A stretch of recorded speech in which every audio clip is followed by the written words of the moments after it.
Hello, and welcome to another edition of London's Not Dead. As always, I am Jeremy, better known as Darth and Trey all over the internet. But it is not about me. It is about these wonderful players and our amazing guests that we have today. So, I'd like to thank Ellie Collins from Atlanta by Night joining our stream and agreeing to play a character in my game. Really look up to Ellie. She's an amazing storyteller. If you haven't caught Atlanta by Night, you really need to go catch up. You guys just started season 4, right? Yes, and each season's only 8 episodes, and they're about 2 hours each. Okay, so yeah, definitely go check it out. Amazing cast, amazing storyteller.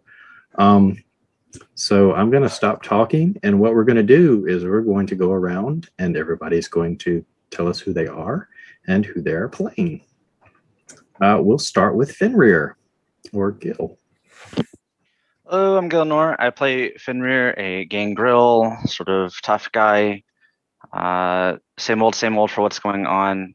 Different sessions, different days. We had our first Pathfinder game yesterday at 3 p.m. So we'll be doing that weekly. So if you're interested in learning Pathfinder or watching us more, then you can go check us out Thursdays at 3 p.m. CST. All right. We'll go ahead and Ellie, tell us who you are, what you do, and who you're playing. Hi, I'm Ellie Collins. As was said, I am the storyteller for ATL by Night over on twitch.tv/ATL by Night. We're on every Tuesday, and I will be playing Captain Danica Lafferty. We're glad to have Captain Lafferty with us. Moving right along, Ryan, why don't you tell us who you are, what you do, and who you're playing? I'm Ryan. I'm playing a thin blood named Mick. Kind of spec'd into everything that makes people want you dead, so I'm basically just walking plot device now. I've been doing commissions for Twitch overlays. If you want one done, just hit me up. I'm in the Discord. I do photography. I'm gonna try and start selling my prints soon, but that's about it. All right. We'll move on to Ash. Hey guys, I'm Ash. Ashley the Bard on social media. You can find me here on Fridays, and we have some other stuff in the works. So there may be another Pathfinder game. We'll see what happens. Yes, so that's it's an old me and Ted's old group, and we're talking about reviving it. So we'll see what happens. And yeah, I'm super excited. But other than that, join us on March 3rd through the 7th for Jasper's Game Day. We'll be hosting it here on Slade's Paradise. Slade himself will be doing the first game of the event, and I will be doing Thursday. And it's exciting. That's all I got. Awesome. All right. Ted, why don't you tell us who you are? I'm Ted. Hey, how's it going? I am playing Elijah, the Bruja. Just a really down to earth kind of guy, from the backwoods kind of thing. Yeah, I'm pretty much you find me on here. I've got some other games I'm trying to work on getting into and get things going with that. So you guys will hear about it here soon. But other than that, you can find me here playing, rolling dice, having fun. All right. And last but certainly not least, our tech guru, Mary. Hello, I'm Mary. I do character art, bubble maps, and I drew stuff like that. And I'm playing Sasha, who's a new vampire, and they're trying to make her Tremere, but she wants to learn their stuff, but she doesn't want to join the club. So yeah, thank you. You mean the cult, as you keep calling it. Club, cult, it's the same, really. All right. Well, before we get into the story, Mary, your commission's open right now? Mm-hmm. All right. She did the amazing character artwork next to the players. So if you like what you see, definitely, get in touch with Mary. But Mary, will you do that thing that you do before we do our stream? Yeah, I will. The following presentation may and most likely will contain strong adult language, graphic descriptions of excessive violence, possibly sexual themes, and other scary stuff which may be disturbing for some audience, so please viewer discretion is advised. Thank you. Thank you for that, Mary. So, when last we left off in London, a lot of things were happening. We had a body that went missing. Gwen found some of her personal items defaced by someone who was upset with her. And it escalated into the point where her garage is now on fire and the Sword of Cain emblem is burning on her front lawn. But that's not where we're going to pick up. We're going to pick up as the camera pans in at RAF Londonderry. A small jet plane has just landed. Business type. It gets to the exit gate and a woman exits the plane. Danica, could you please tell us what you look like? Danica is stands very painfully straight, her hair slicked back, red glasses, a black vest, shirt, red tie with black pants and way too high heels, and a black snakeskin briefcase. So Danica, as you exit the plane at the gate, you are met by several men in suits and a rather familiar older gentleman in his late 60s with his hair pulled back in a ponytail in kind of a uniform. And you remember that this is Elias Donovan. You've taken some courses from him several times, and he has always spoken highly of you. Captain Lafferty, I take it your flight was pleasant. Pleasant as it could be. How are you this evening? You know, when it comes to the blank bodies, it has been very, very trying for us, but that's why I sent for the very best we had to offer. Please walk with me. Of course. And as you continue to exit the tarmac, you enter into black SUVs and you start toward a police precinct in the middle of downtown London. As you know, with Operation Antigen, we were seeking to eradicate the plague upon this planet, known as blank bodies. You yourself rose to captain, I believe, because of some of your exploits here in London. You will be disappointed to know that all our good work has been in vain. Why is that? It seems that there has been an influx, a rebuilding of sorts by the blank bodies. So we're looking at another surgical strike, this time more precise and more deadly, with a larger picture in mind.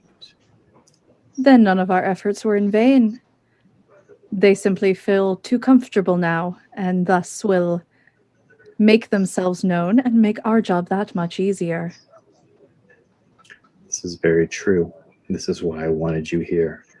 I think that with your leadership and your guidance, the members of the Second Inquisition will do what we failed to do the last time. Wonderful. There is one thing that I would like you to oversee. Yes.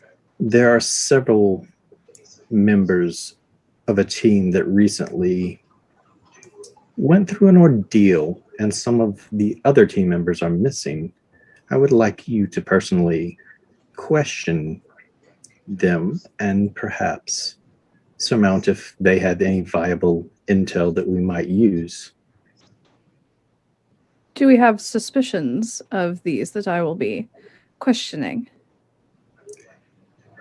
That's part of why you're here. You're very good at your questioning and your phrasing. So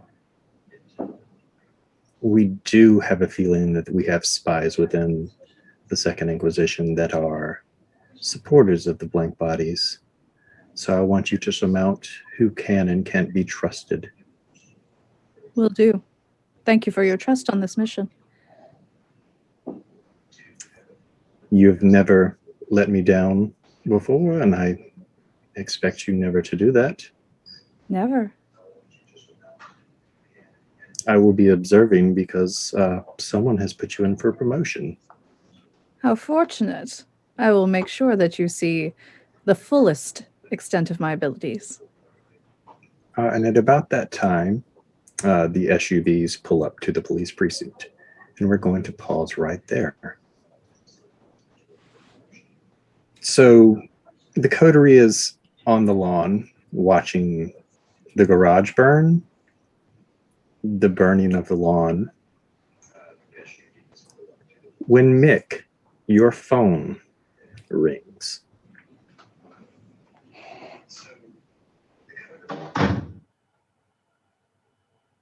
There's actually a number on it this time, so I'm sure you're relieved to see that. I was about to ask. Do you answer it? Of course. Stinson, it's O'Brien. I need you to come in. There are some bigwigs just flew into town. They're talking to all of the teams. They're kind of doing an after-action review. You need to come in right away. Don't delay. Don't be like the last 2 times we've called you. I know you're on administrative leave right now, but this could get you in a lot of hot water, and you want to follow on your father's footsteps. Upsetting these people is not the thing to do. Of course. I'll be on my way. See you soon. So those of you standing there, he wasn't very private about this. But what are all of you doing? Because Gwen's lawn is on fire. The garage is on fire, and the police and the fire department are on their way. Let's go get water. Let's pour water on poor cars. We need to get the hell out of Dodge, if you know what I'm saying. So you're talking about? The fire department's coming. They'll deal with your house. House burns down, you can buy a new one. You're rich as hell, right? Fine. You get them Hudson. Mick, you coming or you staying your ass here? If not, wait. Consider. If they see the symbol burning on the ground, especially Inquisition, that is a problem. Do you have a spare gas canister in the car? Because if you spread enough gas, then the symbol won't be visible. I mean, yeah, but we need to get people out of here quick. Yeah, do that first.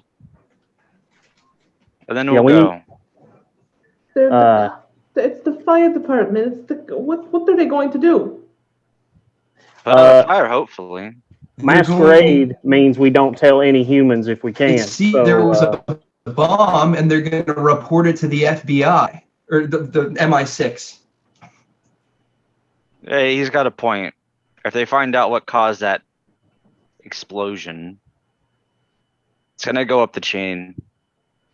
Do it, Mick said. Pour gasoline on this, spread it out so that they don't see the symbol at least. It's not a matter of if, it's a matter of when. And then they're going to see that symbol and they're immediately going to go, they're going to know what's up. Clock's and then you're going to be in worse danger than you were already. No, let's do that. All right. I guess we'll do this as fast as we can. I'll use I'll use celerity if I have to, as long as it's not like overwhelmingly fast, but like fast enough to get it done and get out of there, and get everybody in a car and get out of here. Is there anything in your house, like, I don't know, the security tapes that show dead people walking that maybe we want to burn before we leave? Yes, I'll go get it. I'll be right back. So you don't have to use celerity. You're able to get over there. I do need you to make me a dexterity plus athletics roll. Sure, Make sure that you don't cause the gas can in your hand to explode, though. I can do that. Oh yeah, because you can travel up the stream, right? Mm-hmm. And then athletics.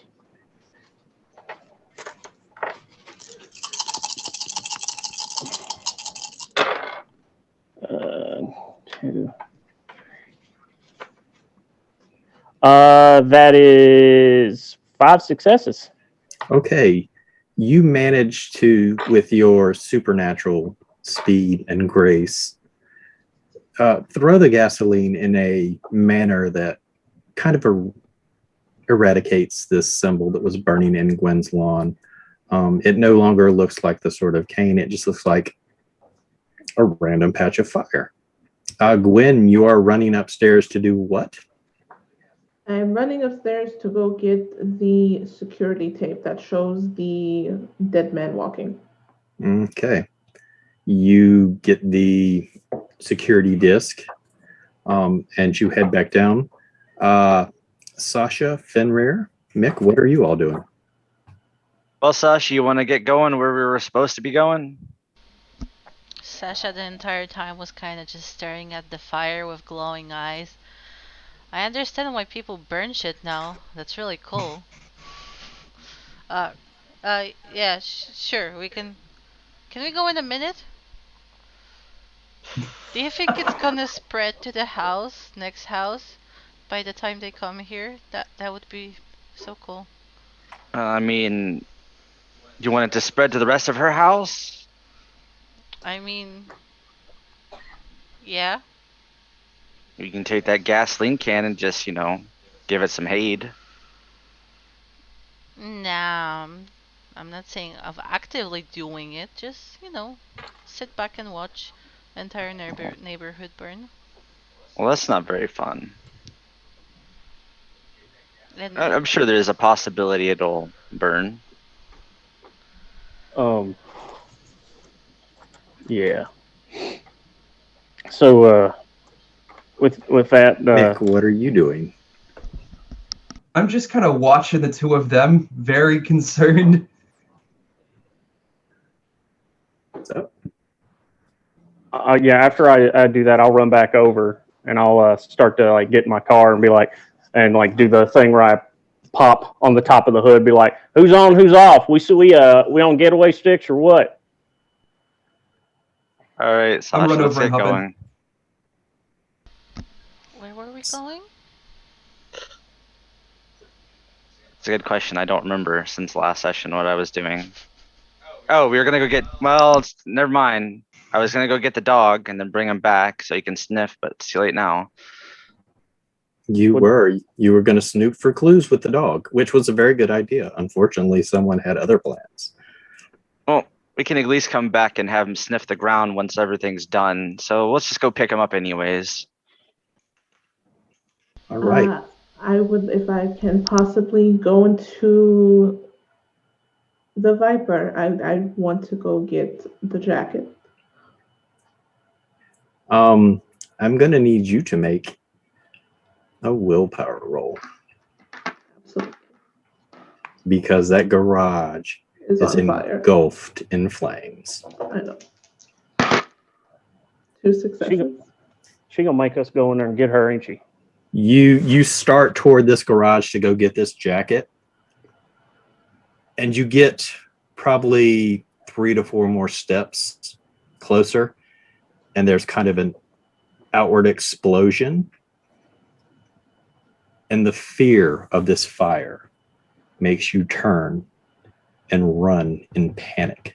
The beast in the back of your head is like, we must get away from this. This fire is too much. It will kill us. We must survive. And you run away. What is the roll for that?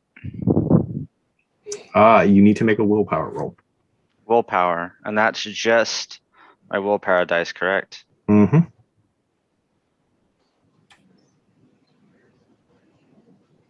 5 successes. I go in to get the stupid jacket. All right. I need to roll some dice.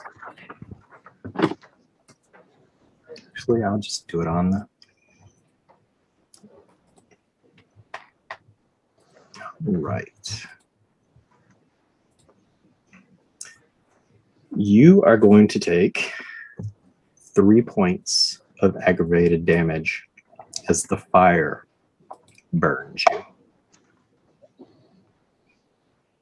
I need you to make another willpower check. Okie dokie.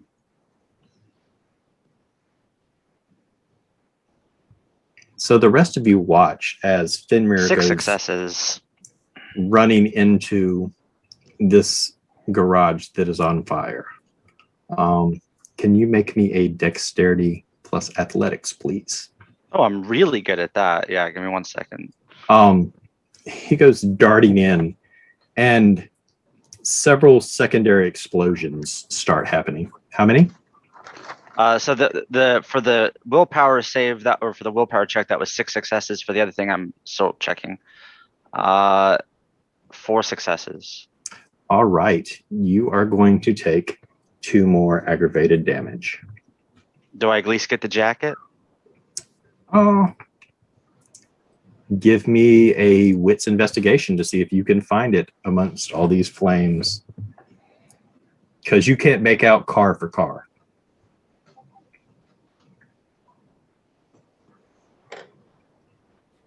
Uh, 4 successes. All right.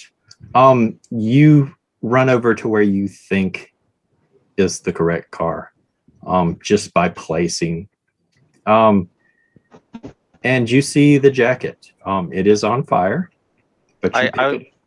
I'm gonna try to put it out and put it into my jacket so that so as I'm leaving, it's getting burned less. Okay. Give me one more Dex Athletics, please. Okie dokie.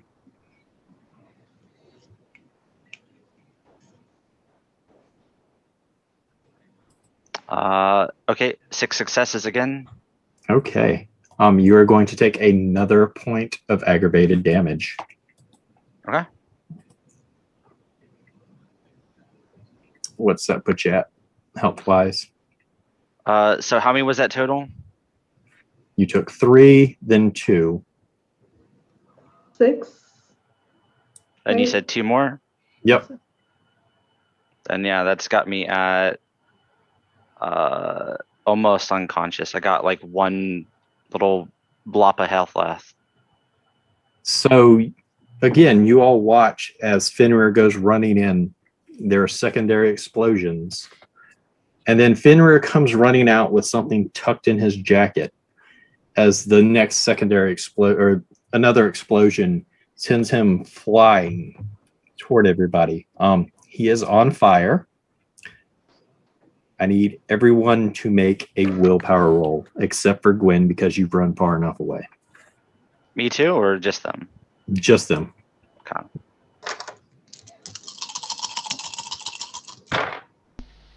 That's free for me. All right, you're good. That is 5. You're good. Success. How many, Mick? Yeah. Can you guys put in chat if you can hear me? Because I can't hear anything. I don't know what's up. You're a little muffled. How many successes did you get?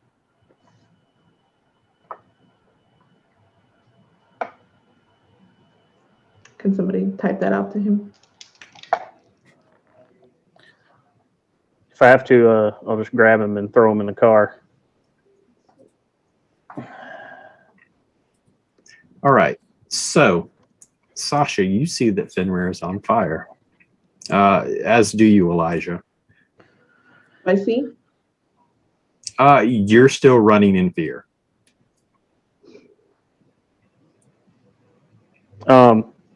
If I have to, I will activate my potents, and I will grab both of them and throw them in the back seat if I have to, if they're pretty burned up or one's like having trouble. He is on. She's fine. He is on fire. Something Yeah. needs to be done about that. Drop on ground and roll. Or something. Oh, he's on the ground. Yeah, I'll pat him. Like really, try to put him out, I guess.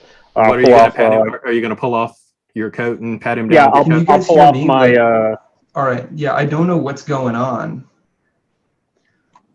I'll pull Well, off we my hear you It looks now. like it's not recognizing my headset or something. Is it fine if I join from my phone? Go for it. All right. Sorry, technology issues. Oh, and now I can hear you guys again. What? happens. All right. Sorry I will, about the technical stuff. I'll pull off my dress shirt that I normally would wear because I'm gonna have like a t-shirt underneath that, and I pull that off and just start like batting this down as quick as I can to get it off. I'd like to get it to die down enough so I can just grab him, throw him in the car if need be. Yes. You finally put the fire out on him. It was just some of the explosion threw embers on him and caught his clothes on fire. Yeah. You're definitely going to have to skedaddle because you start hearing sirens. Yeah. Am I good enough to get up and actually walk? If I can help, if I can stop running and go I mean, back. you still have a health level, so you're fine. All right. Yeah. So I'll get up and I'll go, get in your car. I'll drive myself.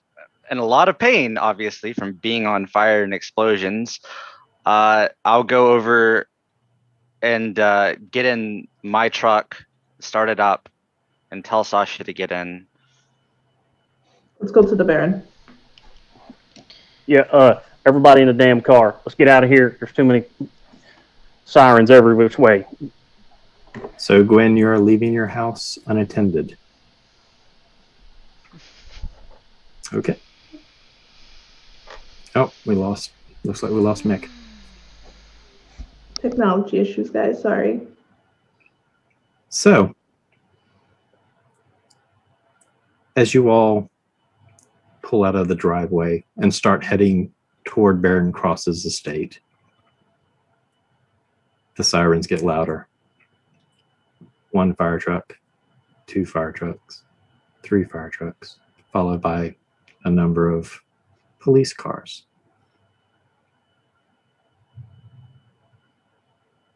Yeah.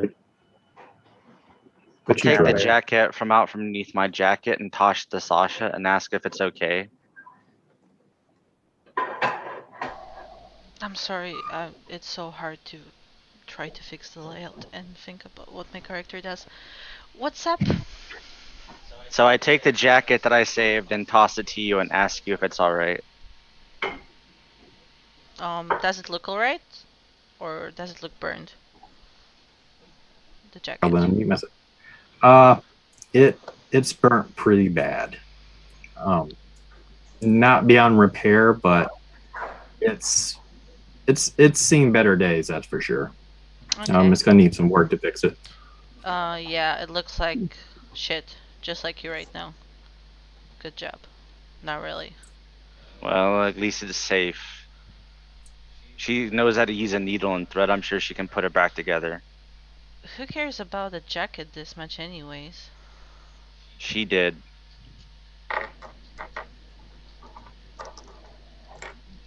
So you all are heading to the Barrens? Yeah, that's where I'm driving right now. Kind of slow. Take a little bit more of a, make sure I'm not being tailed by anybody or anything. Okay, give me a wits awareness. Okay.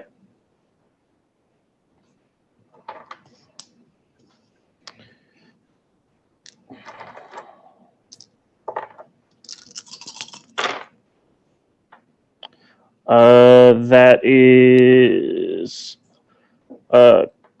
is a critical success, actually. All right. You don't see anyone tailing you. You see, like I said, you see all these emergency vehicles. There's even an ambulance comes flying by you. But doesn't seem to be anyone tailing you. All right, guys.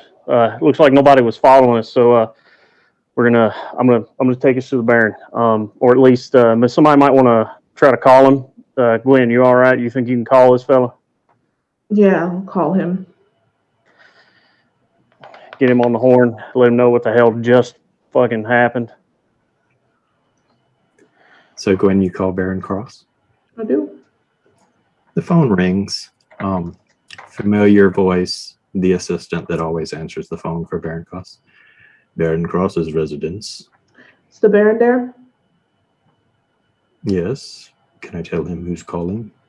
Tell him it's Gwendolyn. Tell him we'll be there in 15. Very well. And I hang up. All right. We're going Why? to... Go ahead. No, go ahead. I was just going to turn over to Elijah. Why would he go into the house? He could have gotten himself killed. I don't know why y'all fucking just sat there and decided to run back into a damn burden-ass building. Well, we needed to get the evidence in case someone decided to look at it. Yeah, I get that part, but he ran in the damn garage. Because I wanted a jacket. A jacket. What's so special about this jacket? It's sentimental. I've had it for a very long time. It means a lot. Yeah. Didn't mean I wanted him to go get it. You know what? Right now, I don't think it's time or place to be pointing out who made a dumbass decision. We need to get our ass to the Baron, tell him what the hell just happened, and make sure there ain't nobody following us. Mick, you took a phone call out there, and I didn't hear the whole damn thing, but I heard enough to know I might have to drop your ass off somewhere. Or are you sticking with us, Chief? It sounds like somebody important's in town for the Inquisition. I've got to go down there and see to that. Like, even if they called me in on administrative leave after what happened, then I know it's big. Yeah. So you want me to drop you off, or you want to go see Baron? I should probably just head over there. It's a shame to miss the meeting, but yeah. All right. You want me to just drop you off on the corner? I hate to be an asshole, but Yeah, I'll call an Uber. all right. Yeah, I'll pull off and I'll let Mick out of the car. All right. And before he gets out of the car, I say, don't say nothing stupid. Be careful, Mick. I will be. You have your watch on you? Yeah, I do. Okay. Don't make me have to rip through some whole damn place and a whole bunch of people just to save your ass. All right. So Mick exits the vehicle, and the rest of you start toward the Barons. So Mick, the Uber picks you up, and it takes you to Precinct 12. Sergeant O'Brien's at the desk. And he sees you, and it's like, good, you got here. Bigwigs, you don't want to keep them waiting. I'm going to show you, and there's two of them. Just cooperate. You're nothing wrong. Just answer the questions. That's all they are. They're just trying to shed some light on what's happening here. You know, what happened with the whole operation, blank notice.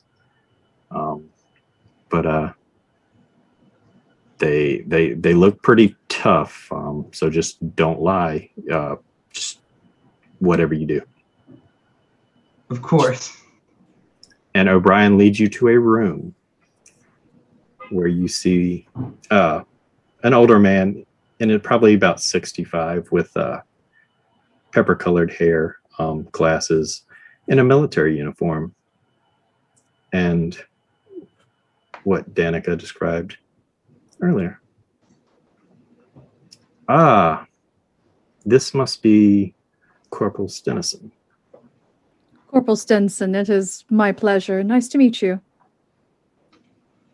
And I will put out my hand to shake his hand. And he's frozen in fear. Oh no. Yeah. This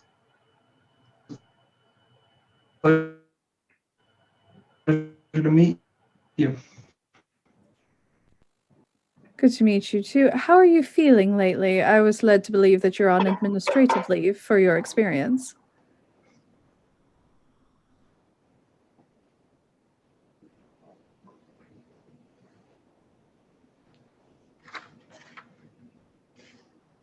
Oh no, I can't hear him. I Yeah, think he's he's frozen. having technical issues. Oh, All right, so we'll pause there and let Yep. Mick try to fix his technical issues. I mean, You might want to come in and out.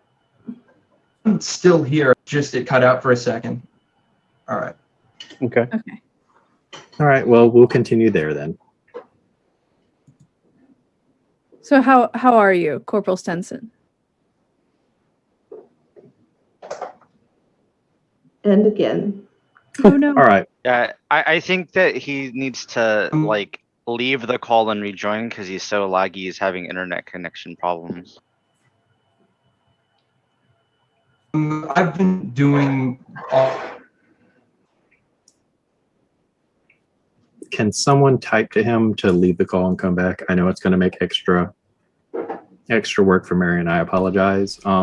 So we will pause right there, and we will jump back over to the rest of the coterie. Sorry, guys. So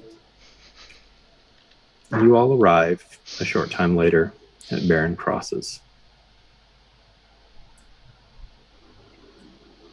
The doorman sees you in. Barren Cross, expecting you, has had the doorman lead you to his office.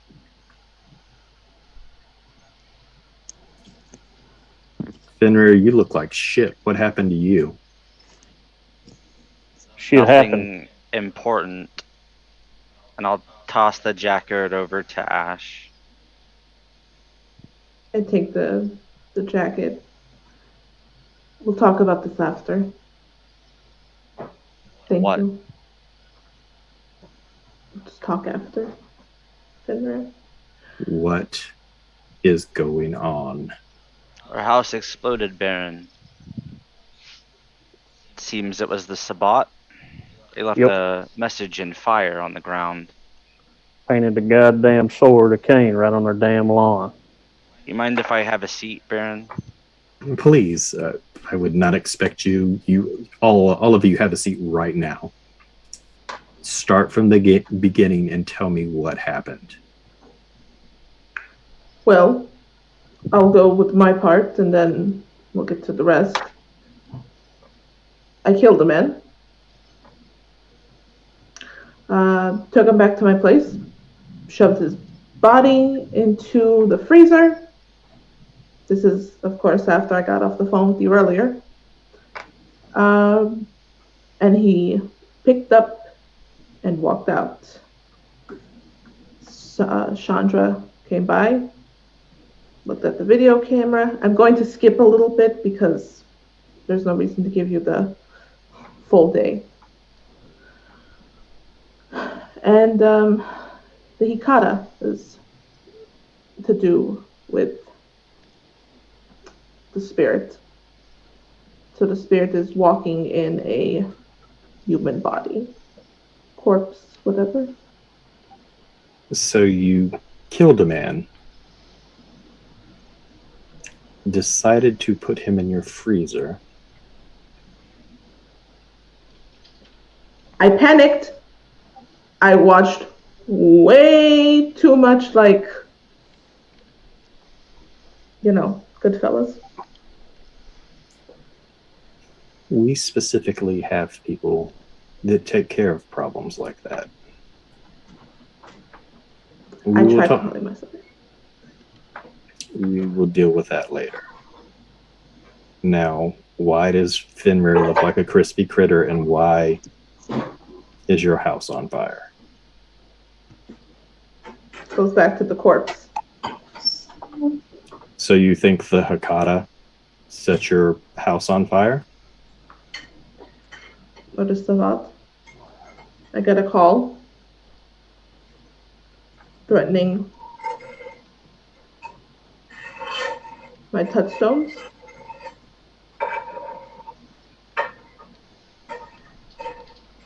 I don't know.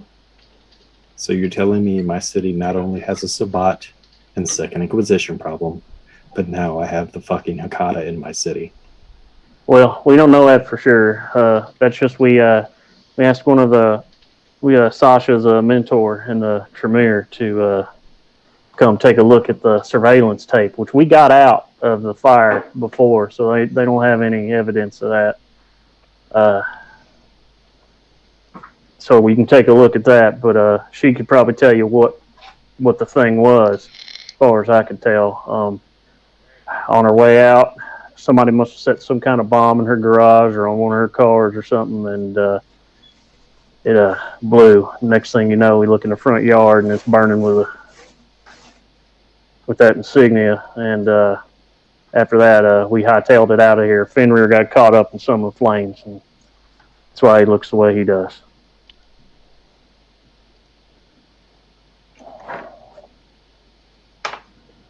So your video footage didn't show anyone leaving your garage. Do you have a video camera in your garage?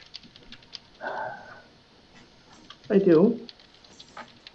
And when you were watching this footage, did you see anyone enter or exit your garage? I don't think she looked at that, Baron. She's probably a little distracted by the walking corpse out of her house. I have the disc if you'd like to see it. I'm going to have one of my men take a look at it if you have no objections. Take it. Christoph and a rather tall blonde man with piercing blue eyes and chiseled features walks in. Take this. Watch as much footage as you can and see if you see anyone come out of Gwendolyn's garage. Someone has made an attempt on Gwen's life, it seems, and nearly got Fenrir. As you wish, Baron. Christoph exits the room. And we're going to pause right there, and we're going to jump over to Danica Lafferty and Mick. Yes, wonderful. Glad to hear that you're doing well. This is going to be your debriefing for the recent incident. I hope you don't mind. This here is Major Elias Donovan. He's just here to be an observer from the review board. You don't need to pay him any mind. He's just here observing. I will be the one asking questions. Is that all right?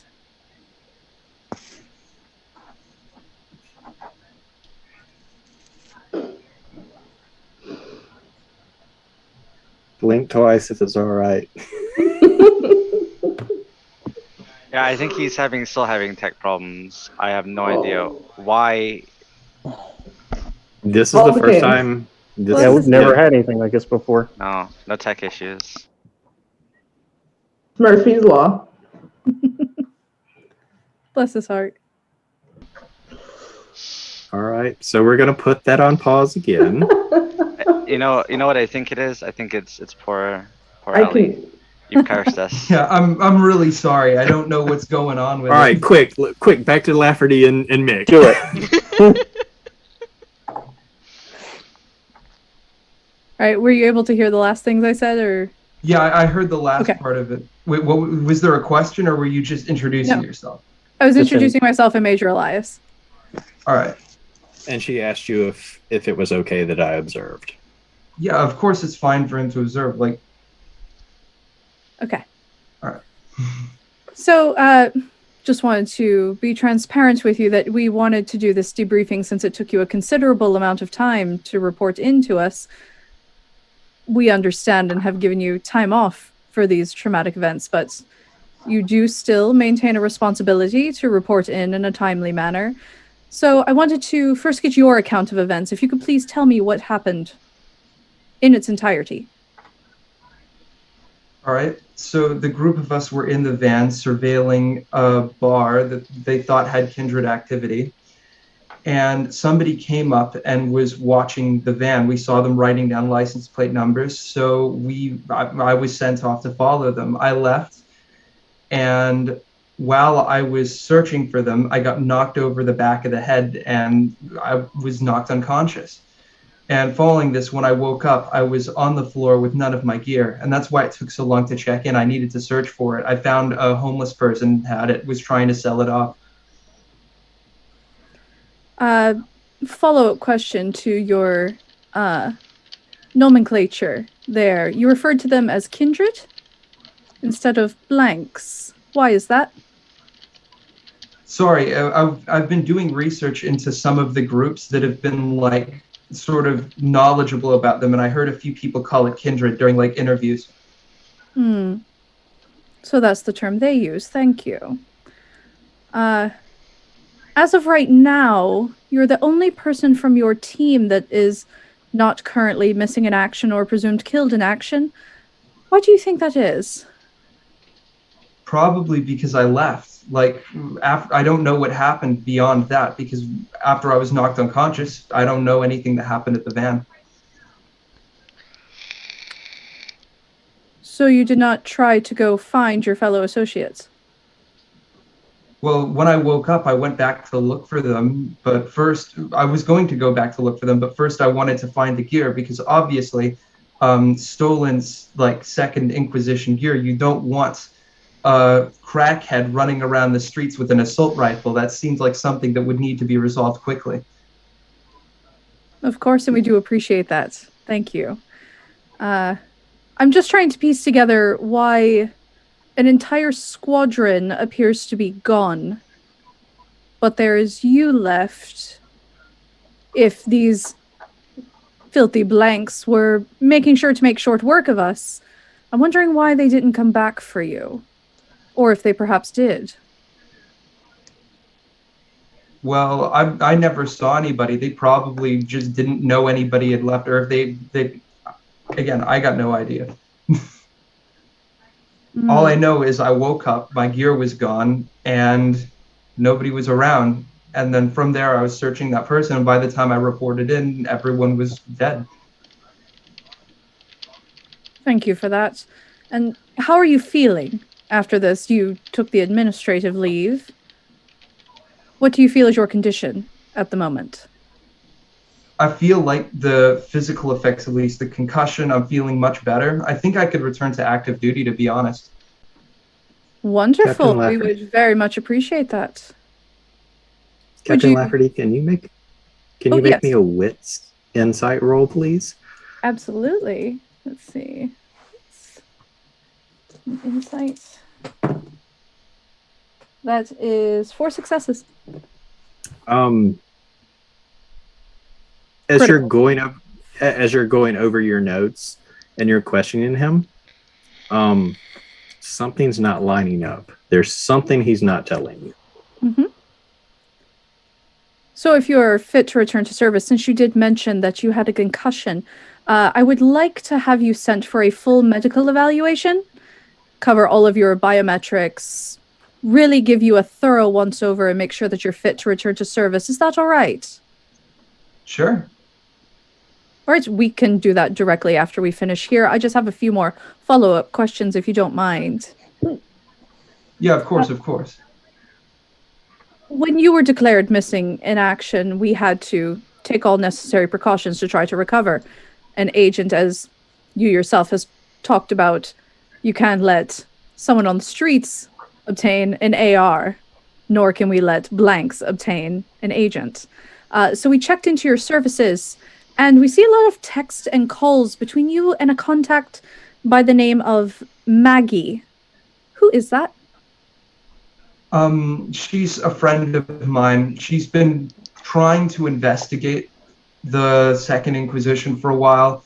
It's one of those things where I feel like as long as I can steer her away from us, it won't be an issue.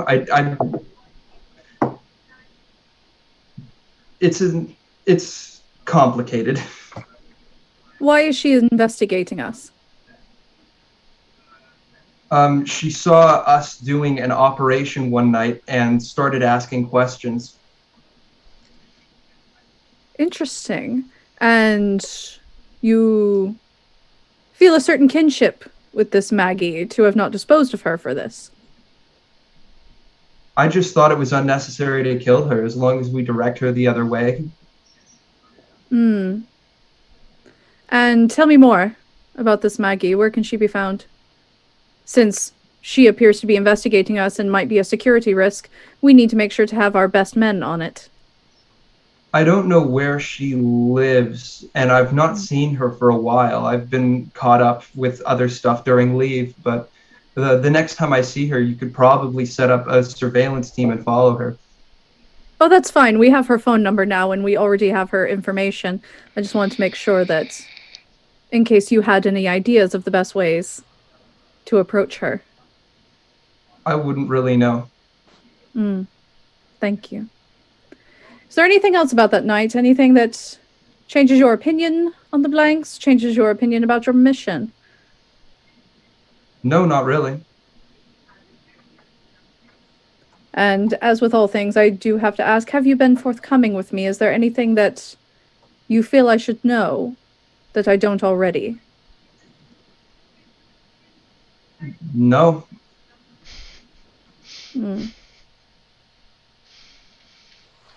Captain Lafferty, give me another wits insight. Will do. And I need Mick to roll me a deception or a manipulation subterfuge. 2 successes. And I got 2 as well. Okay. Captain Lafferty, you can't put your finger on it, but he's holding something back. Corporal Stetson, I do hope that you will understand my discretion in this matter.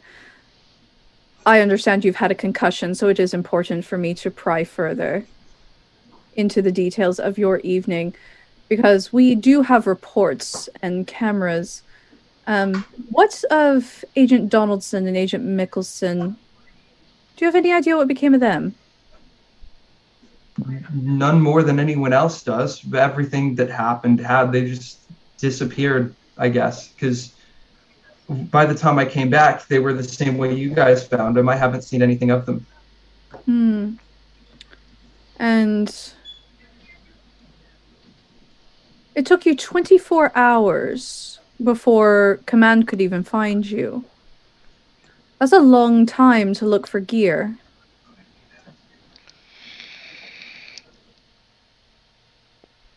Can you account for those 24 hours? Again, it's a little foggy, but a lot of it was, well, first I sort of had to clean myself up. Then I went searching for the person, and that took quite a while. And it did take quite a while. And then after that, again, the concussion, I went home, I cleaned myself up, and I don't know if you've had one, but there's that brain fog, you know? And it just did not cross my mind in the altered state. And I am going to just adjust my tie and slightly pull it up to reveal a Catholic cross lapel pin. And I will be activating my true faith to see if it has any effect. Do you have the mythic folklore to where you are repelled by crosses? No, I don't. And with true faith, I believe that should be a willpower roll, I think. Yeah, you also need to make me a willpower roll. All right, so that's just same number of dice as I have willpower points, right? And does hunger get factored into that? No. All right. 2 successes. I don't believe that's enough, is it? So as Captain Lafferty adjusts her tie and the Catholic cross is revealed to you, the beast in the back of your head starts panicking.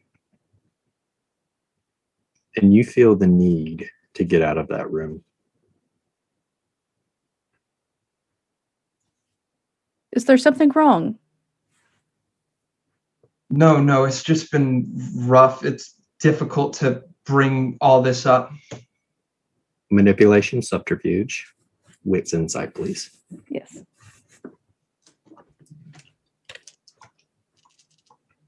Five successes. Is 6. Ah, Just barely. You know that as soon as he saw that cross, you watched his eyes lock on that cross, and you noticed he kind of pushed back away from the table, Mm-hmm. and began seeming very fidgety, like very uncomfortable. Agent Stinson, Corporal, did you have a personal encounter with the blanks? not that I know of. As all I know is I went in there, I got knocked out, I woke up, and I didn't see any. As far again, they're blanks, so Have you felt any differently internally since your encounter? no, I wouldn't say so. Manipulation, subterfuge, wits, insight. 4 successes. 3. He's holding back, but you can't put your finger on it. You don't know whether it's just he's nervous because, you know, he has 2 high-ranking Second Inquisition officers in the room. Mm-hmm. And I think that's a good spot to take our break. Ooh, Mick's in trouble. And we're live again. Welcome back to London's Not Dead. So, it has been a wild ride. Gwen's garage is on fire. Fenrir went dashing in, being the Viking that he is, to grab the jacket for Gwen that he knows means so much to her, and put himself at great personal risk, suffering fire damage. Mick was called in for a evaluation or after action review, and is being questioned by Captain Danica Lafferty, and is not doing so well. If you know if you've been on the internet, you know the meme, "I'm in danger." Mick is in danger. But we're going to put that conversation on hold, and we're going to go back cross town to Baron Cross's abode.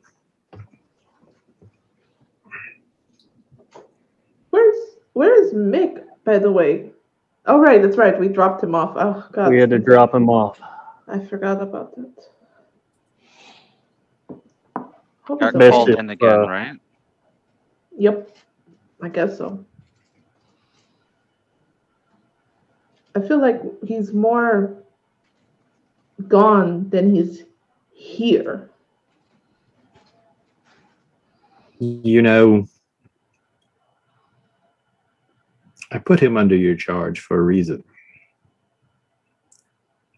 Do you think he's a liability, or do you think he can be turned to our cause? Both.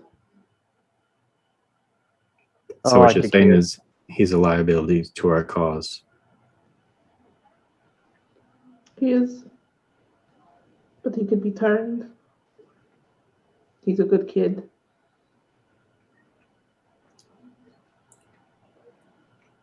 Sometimes he's dumb as shit, but he's a good kid. I'm going to let you in on a little secret. He's not the first kindred that I've known that was former Second Inquisition. There's a Nosferatu in town. His name used to be Pietro Damasquez. He goes by Entity now. Maybe you should take Mick to meet him. Maybe he can sway him to our side and make him put all that petty Second Inquisition bullshit behind him.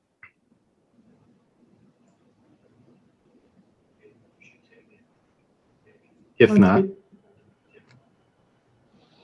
it's up to you to end his life.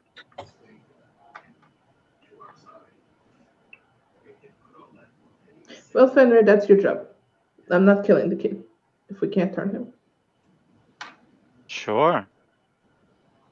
Put it on me. The plan is not to put him to death. The plan is to get him on board with the Anarch movement. He's a thin blood. He's a liability. But with the proper mentoring, I think he could be an asset. Like I said, he's not the first. He probably won't be the last. What we need to figure out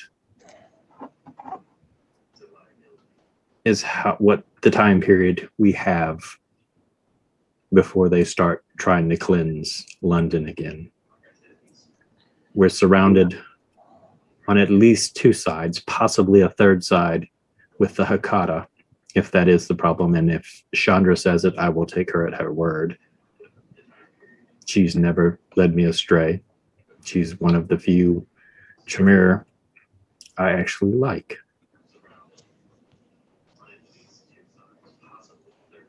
He's okay.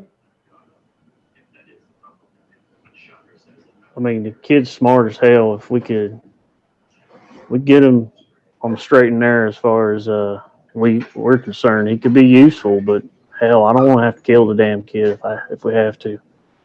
And Fenrir ain't gonna make you do some shit like that. That wouldn't be the first I killed a friend. No, but I ain't one to be passing the buck neither. So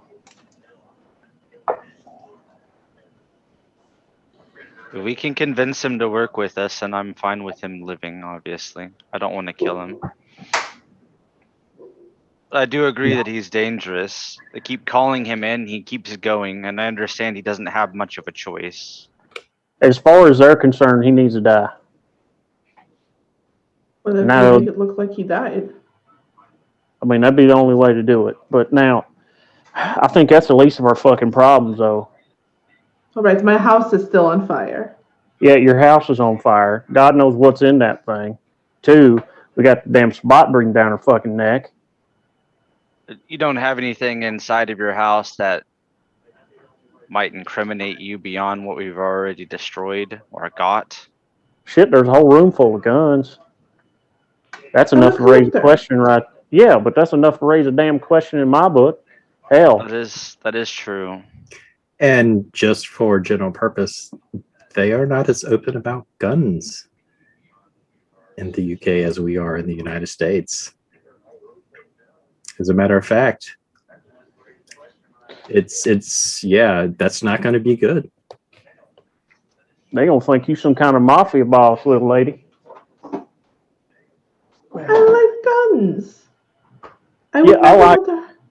I like a nice gun too, or bean shooter myself. But hell, you don't see me walking around a whole damn room up and down the walls, got them categorized and whatnot. Hell.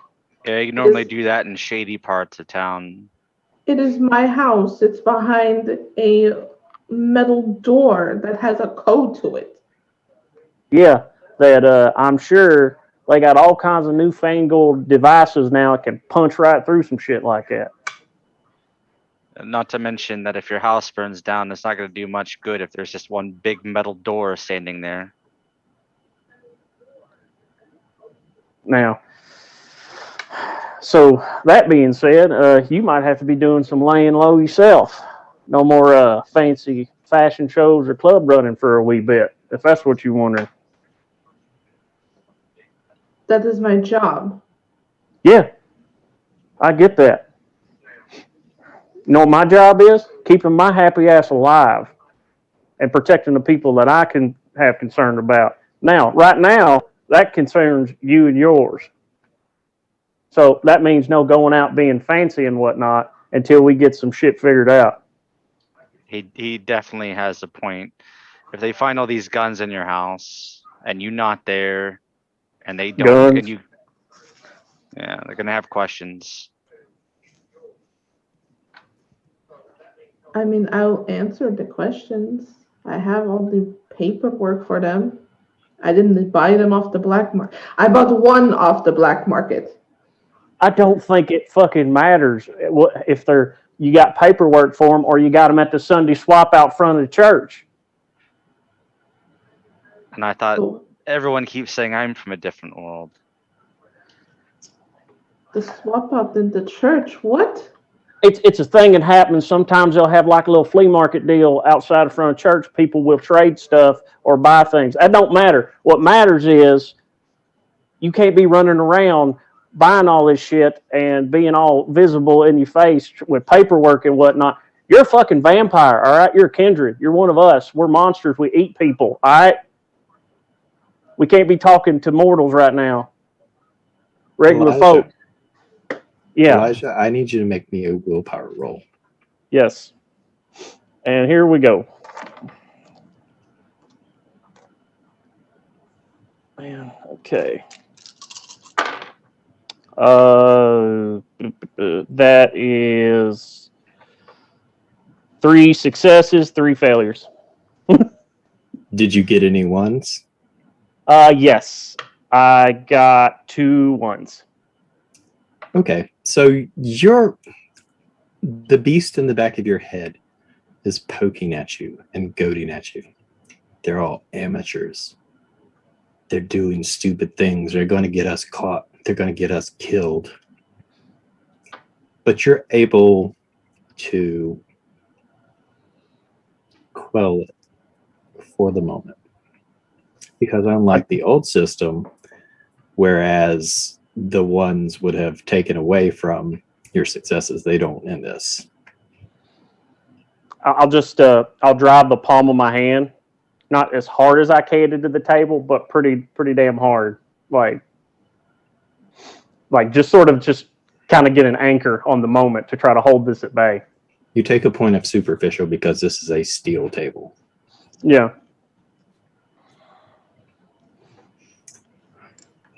So we have several problems which need solutions. I agree that the biggest problem right now is the blatancy of the Sabbat. We need to find out where they're holed up and put an end to them before they bring the Second Inquisition crashing down on top of us again. Yep. My worry, though, Baron, is we go in there guns blazing and whatnot, going after Sabbat. These Second Inquisition folk, they don't know the difference between us and them. They don't care about Sabbat, Yep. Anarch, Ivory Tower. I'm just saying. They unmercilessly kill our kind. Since they have taken a notion to strike at you, they apparently have personal vendettas against you, or you've just been so out in the open that you seem like easy targets. Which for me is a little odd because I don't see Fenrir as an easy target. Anyone willing to target those associated with Fenrir are not to be trifled with. No, the balls on them pretty damn big to be blown up somebody's house like that and then writing one of symbols only people like us would know about. They basically just pissed in your grass. I don't like that.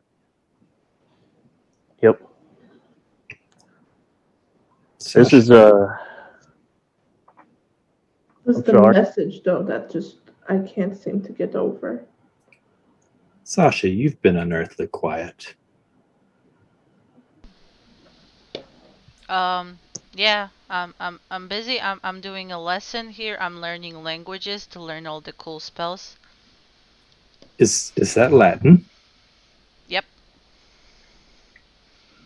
You should have told me you wanted to learn Latin.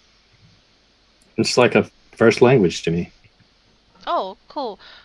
Well, Chandra said she'll get me a teacher, but every time she says she's gonna teach me something, she makes me wait like a week or two. And, well, Did you do something to upset her? I don't know. She can be very broody and emo-ish. Yeah, you all people are really emotional.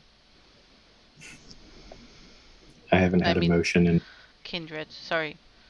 Getting adjusted. it's fine. I'll overlook it. I haven't felt emotion in over 700 years. What's you people supposed to mean? I mean, you, her, Chandra, everyone. I think she meant all of us. Yes, you people, not me. And it's about that time that Kristoff comes walking back in. I've reviewed the footage, and over the last couple of days, even with the speed at a high rate, no one has been in and out of that garage. It means that the bomb was on the last car that was used. So I had to pop that sumbitch on there when she's parked somewhere inside. I remember what was the last card that I used. It was one of your fast cars.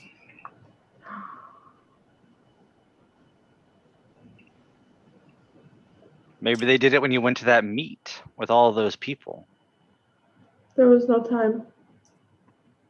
Well, clearly there was. Do you have? I want to That was 3 weeks ago. Do you have any idea how fast some of us can move? Don't give me that no time shit. Where was the last place you were, Gwendolyn?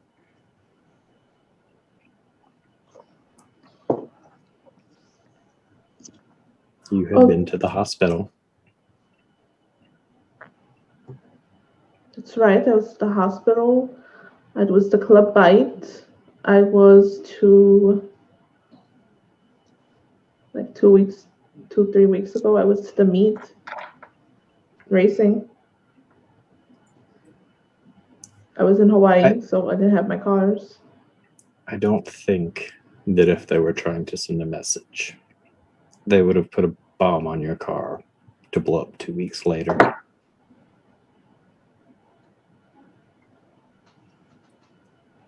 Could have happened at the hospital, but I drove it back home.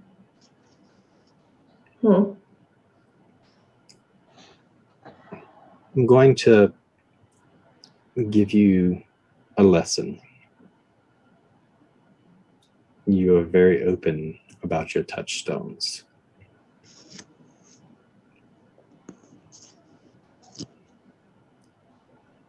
Have you ever once heard me talk of anyone that kept me close to my humanity? No. Keep those guarded. Those are ways at you. Those are ways the Sabbat, the Second Inquisition, and possibly the Hakata will strike at you. They will watch you and wait. And they will take everything that keeps you so close to that precious humanity.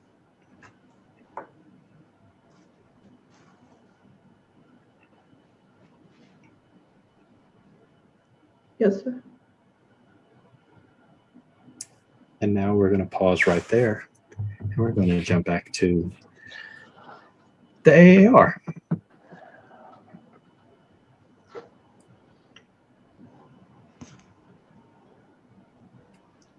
So as you're Captain Lafferty, as you're questioning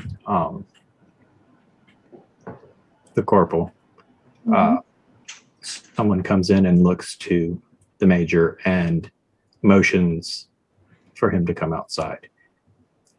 And he steps outside.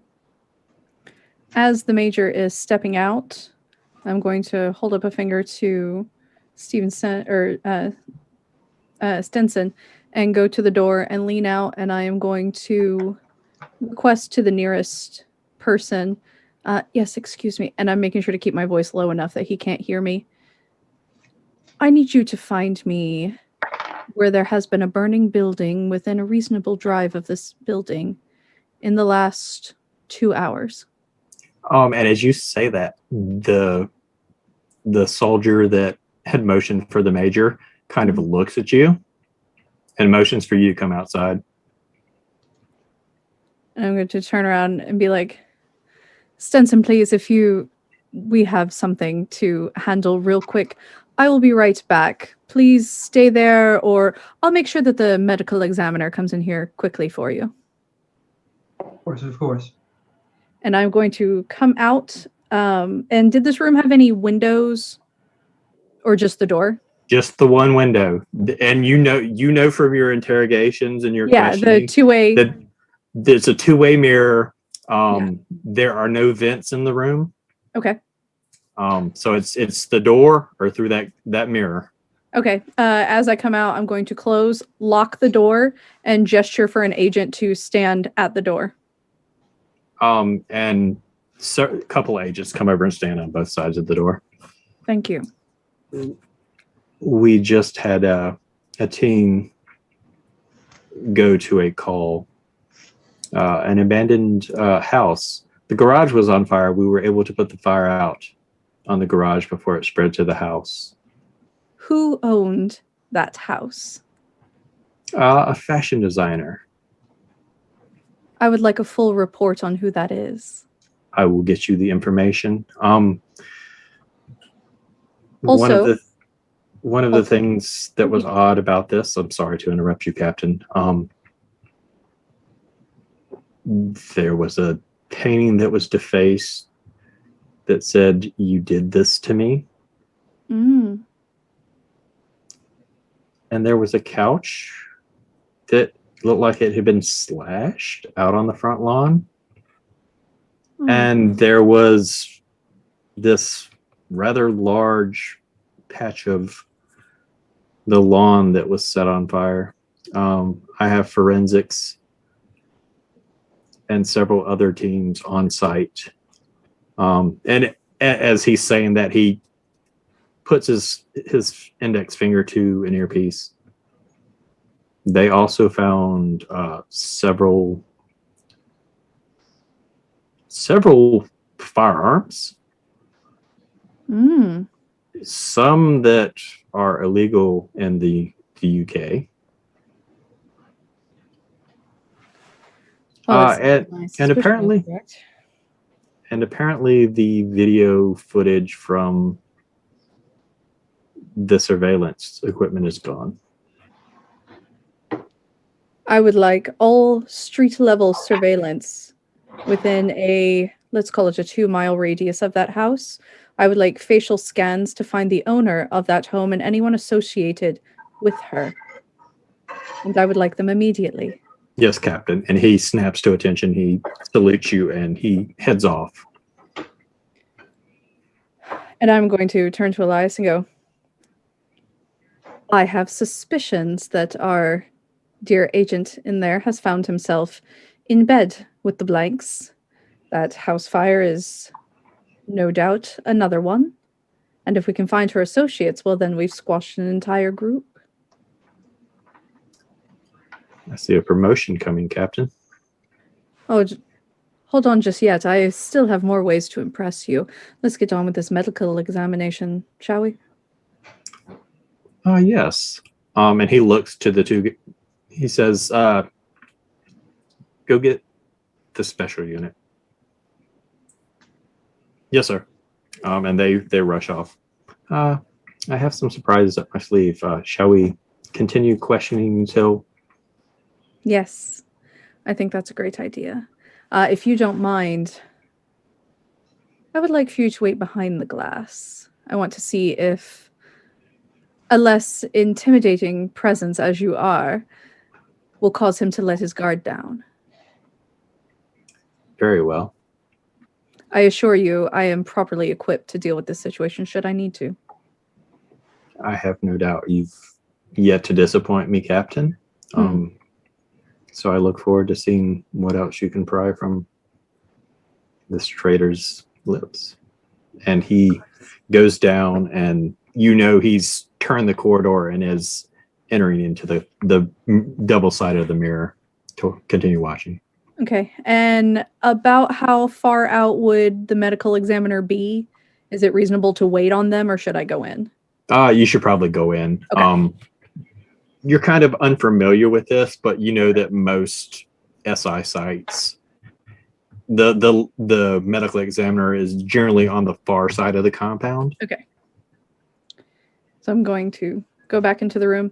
Thank you. Sorry about that. It's bureaucracy.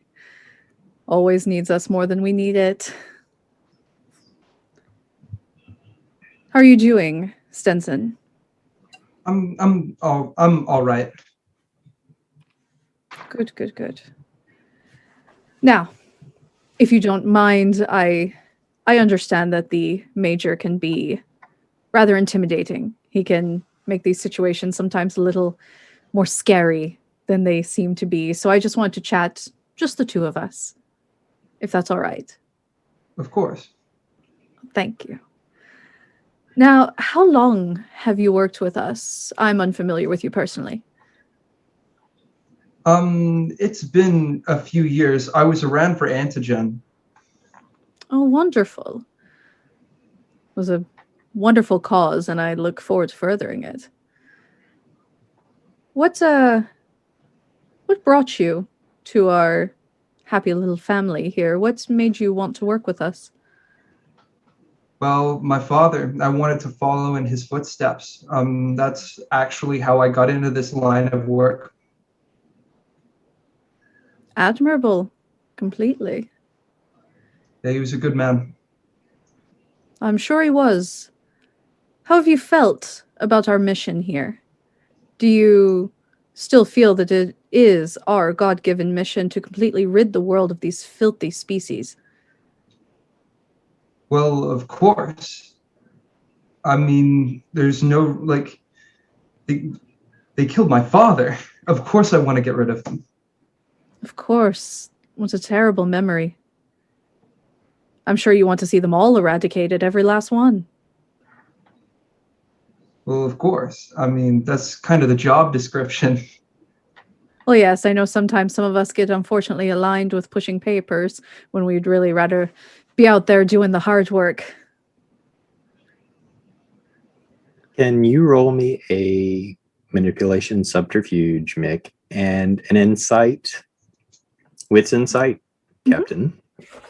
2 successes. 3 critical. He does. He's not on board. Mm-mm. I wonder, since it's just us, and you don't have to worry about the Major, we always want to be growing and improving our mission here and serve the Lord in much better ways. What do you think we can do better? How can we be more efficient in ridding the world of these abominations? I think that's a complicated question. Oh, this is just your personal opinion. I think, in my opinion, things have been fairly efficient. I know one big factor is that a lot of separate groups, from what I've gathered, know about the blanks, and sometimes there can be like interdepartmental conflict. I'm sure there are other groups out there like us that would want to join forces, and maybe that'll make things more efficient. So you think we should expand our operation into something grander, maybe work with other departments, branch out? Yeah. That's just a wonderful idea. It's a fantastic idea. Thank you. I'll make sure it's known that you were the one that had that idea and that you're so dedicated to exterminating all of these that you think we should grow and expand. It's fantastic. Wonderful dedication. And have you visited the chapel lately? It's been a minute because I've been on leave and I've just been taking care of other things. Understandable. I personally feel after an encounter with those that a good visit to the chapel it's really good for the soul, get you a nice confessional in there, or you can confess right now. I mean, to be completely frank, I've never been one truly with the religious side of things. For me, it's just a matter of they need to be removed. Understandable. You come from a view of revenge and wanting to make the world a better place. Is that correct? Yes, of course. And in the end, it's still God's work. It's one of those things where everybody has a personal relationship. My relationship is a little bit different. I usually don't visit like church regularly. A bit more on the agnostic side then. Yeah. Understandable. Understandable. Well, I do appreciate your forthcoming nature. I truly do. And once this examiner gets here, we can get that over with and you can be on your way back to... Where was it you were? I think when I got the call, I was getting groceries. Understandable. Understandable. And how Could are I you... could I get a manipulation subterfuge on that and a wits insight? Yeah. Oh, successes. Is it... Does the roll matter if she naturally knew it was a hill of beans? Also is tied. He was standing by the smoked salmon. Groceries. Okay. He believes the bullshit he just fed you, but your nose tells you otherwise. Oh, yeah. Understandable. Understandable. The grocer can be a troubling time to get such a alarming call to come in. I'm sure this was unprecedented for you, but we want to make sure that we can get this information while it's still fresh in your mind. Because, you know, the longer that you go, the more you forget, the longer these interviews become. And we don't want to be here hashing out what you do and don't remember for 15 hours here. Why do you smell like smoke? I've been smoking. That's not cigarette. And do I detect a hint of flesh or blood? Are you injured? No. Then why recently, however, I have been working with a few contacts because I figured it'd be a good time to sort of expand my circles a bit. I've found a few groups of people, like in the homeless community. There was a garbage fire. I was talking with them. So why the flesh and blood? Well, there may have been a fight. I was trying, because it's one of those things where a lot of them actually feed from the homeless community. Because if a guy goes, I saw somebody, I don't know, doing kindred or blank things, you know, it becomes a lot less suspicious, or because it's a homeless person. Manipulation subterfuge. Yeah. I'm very glad there's no disadvantage system. 3 critical. 3 successes. He is bowled out. The major has left the room and he's gotten really bold at telling you lies, and he's just continuing to dig himself deeper into a hole. My eyesight is going to flick over to the mirror real quick and then back at him. So I just want to put it together because you've had an adventurous 24 hours. So you were attacked by the blanks. You woke up.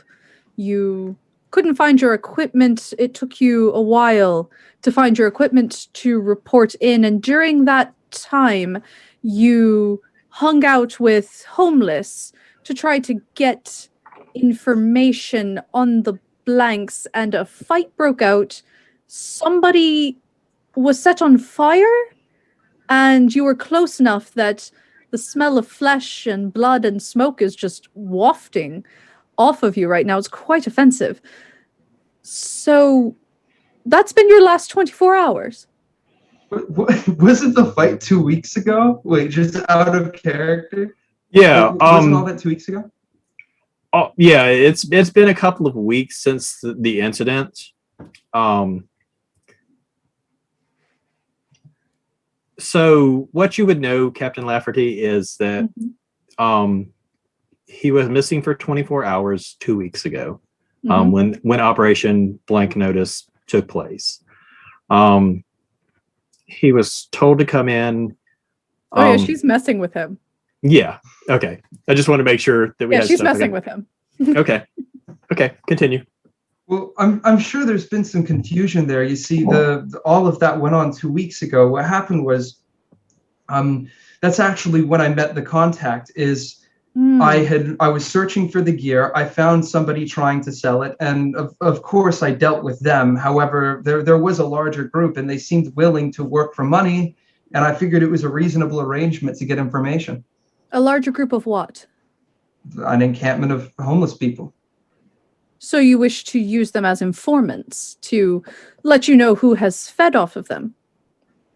Well, I've not met anybody that's fed off of them. I'm saying that they just usually have street information. Occasionally, I'm sure somebody will have been fed off of. I've not seen that yet, though. But you do feel that it is an important use of our resources to keep an eye on the homeless population and see who maybe peppers in there from time to time. Yeah, exactly. I've not been using our resources for this. I've just been doing this as a side project. That's a wonderful side project, and thank you for being so considerate of our resources, especially when they're spread so thin. And we're going to pause right there. We're going to go back across town. If you haven't noticed, I am not good at improv. Well, Baron, I feel like I might need a few days to recover and a place to stay. I think my place might be getting looked at since Gwen threw her little party there with all the going-ons. Do you have a place that we can maybe lay low for a few days that might be safe for us? First time, huh? Well, no. I just would prefer not to go to some place that's connected to me. That's not going to heal in a couple of days. It's going to take you a few weeks, buddy. I only need a couple days to get back into fighting shape. Beyond that, I'm not that concerned. I might know of a place. We're gonna need a place for all of us. We could stash Gwen and Fenrir, and we're gonna have to hole up and lay low, figure out what we can do, find these Sabbat bastards, and see if we can snuff them out before they snuff all of us out. Yeah, we need a plan before we start going swinging axes at people's heads. I definitely agree with that, Chief. Gwen, did you have something? Yes, I was just going to ask if I can text Mick and just see how he's doing. You certainly can. If I see her pulling her phone out, I'm going to ask her what she's doing. I'm going to message our little friend and see if he's okay. How about you let him message us first? He went to go get in a meeting with his friends. He doesn't need you texting him in the middle of it. Yeah, there ain't no way in hell they don't know who owns it. You own that house, right? Your name on the deed, or did you like go through somebody else and like inherit it, or set it up to where your name ain't on the papers? Your name's on all the papers. Of course, my name is on all the papers. So there you go. Don't text him while they're probably investigating your roasting house with all your illegal guns inside of it. Hey, Mick, how you doing, friend? I know that you just left my burning house, and then you went to go speak to your friends that hate us, but how you doing, friend? Or however you talk to him. You talk to him, you sign his death warrant, and you'll kill him right where he sits, wherever he's at. He may already be dead. He's not dead. He's been there several times and he came back perfectly fine. Yeah, but for some reason I feel like this might be different. No, he's probably those other times your goddamn house wasn't on fire. And as this is going on, someone comes through the door. You can't really make them out at first, but it's kind of a 6 foot tall man. Actually, he's 6'9", covered in 3rd-degree burns on his face and what flesh you can see, and he's holding another person. And he literally throws this person across the room, and the person lands on the table right in front of the Baron. And the Baron I kind of stand up. Is this guy looking aggressive that like chunked the man into the room, or just like? No, he. As this happens, he's saying, "Baron, I found a rat in your nest." Oh, okay. Yeah. And the body hits the table, and you notice as the stake that was in the chest kind of protrudes through the back as it hits the table. Entity, it's good to see you. Well, it seems that saves me setting up a meeting with the rest of you for him. It seems that my friends here need a place to lay low, and if anybody knows places to lay low, it would be you, Entity. So these are old burns, right? They're not like fresh, like you just got them like I did, right? They are very old. Okay. I hope I don't look like that when I heal. I say kind of quietly to Sasha. He smiles. No, you got to be laying under some rubble when your SI buddies run off and leave you to die in a burning building, and a Nas turns you to look this pretty. Sounds like a good time. So they need a safe house? Yeah. We need a place for he can bandage himself up, and a place where we can hide Gwen here.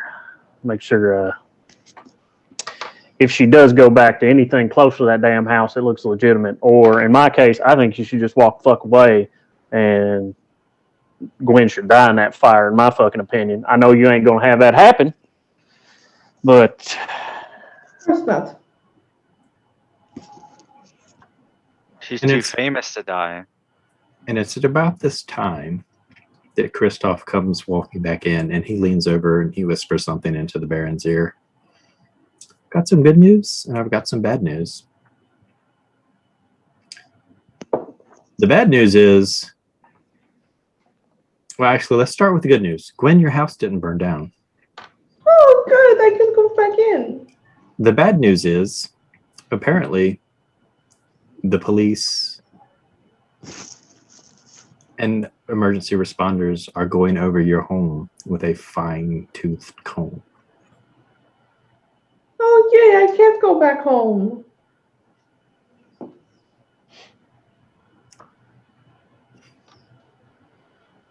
You may have to find a new life, Gwen.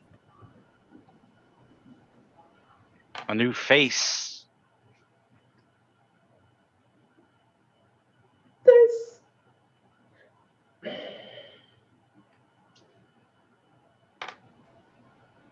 we ain't people. We Sasha, can't live like them. can you do that thing you do with technology and like erasing people? You mean delete her data from all the databases, official ones, like she never existed?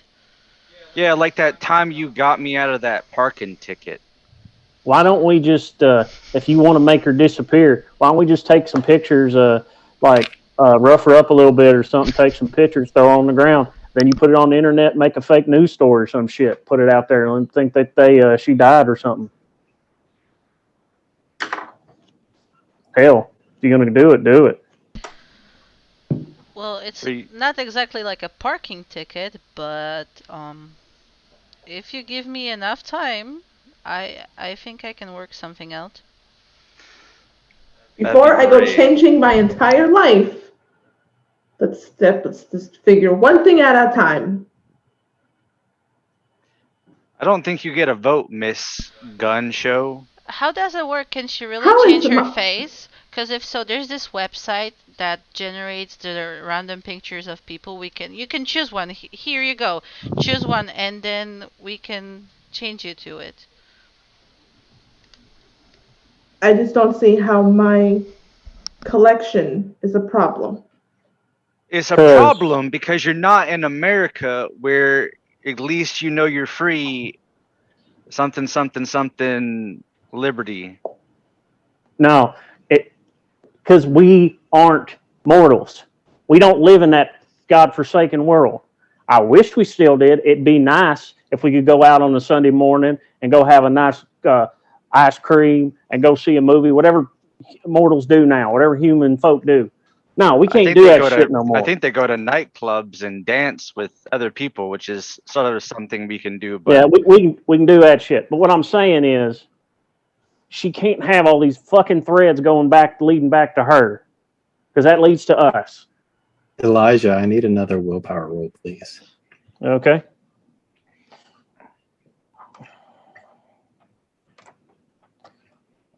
All right.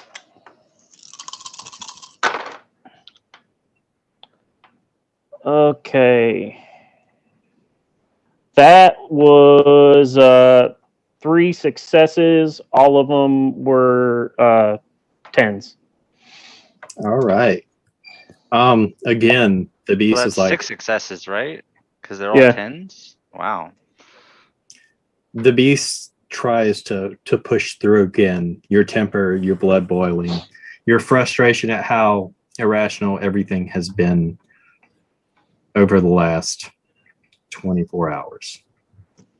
I'm gonna tell you guys right now, I like y'all. I do.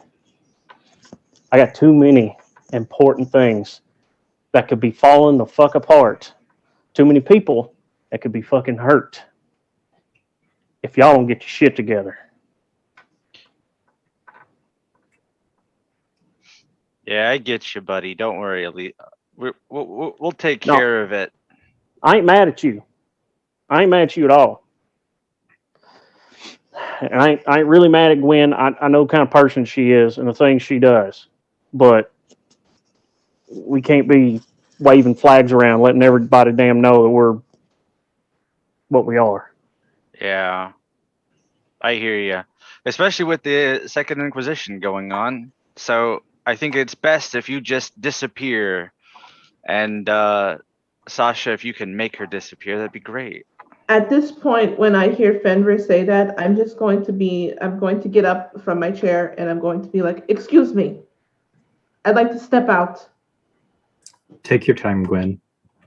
If you need anything, Christoph will help you. Christoph, see to any needs that is found in Nervud. Has, please. Don't go wandering around, though. I too can far. do what I want. I'm 121 years old. You cannot tell me what to do. And I walk outside. No, but he can. I gesture over to the Baron. Give her time to cool off. It's a lot to process. A lot has happened. I apologize, Baron, for being so upset in your boardroom, whatever you call this, but I'm sorry. She does have someone looking to put a axe in her head, though, so I'd like if she didn't wander too far, but you've got someone watching her, so it's fine. Christoph is one of my best men. He'll make sure that she's safe. Now, Entity, do you agree to help them? There's another matter that needs your touch, I think. The Nosferatu kind of like looks you all over. Got it pretty bad, don't they? Yeah, I'll help them. Oh, yeah. I got a place. Even Miss Fancy Fashion Designer will actually kind of like this place. We can make this work. We've got one more. He's not here right now.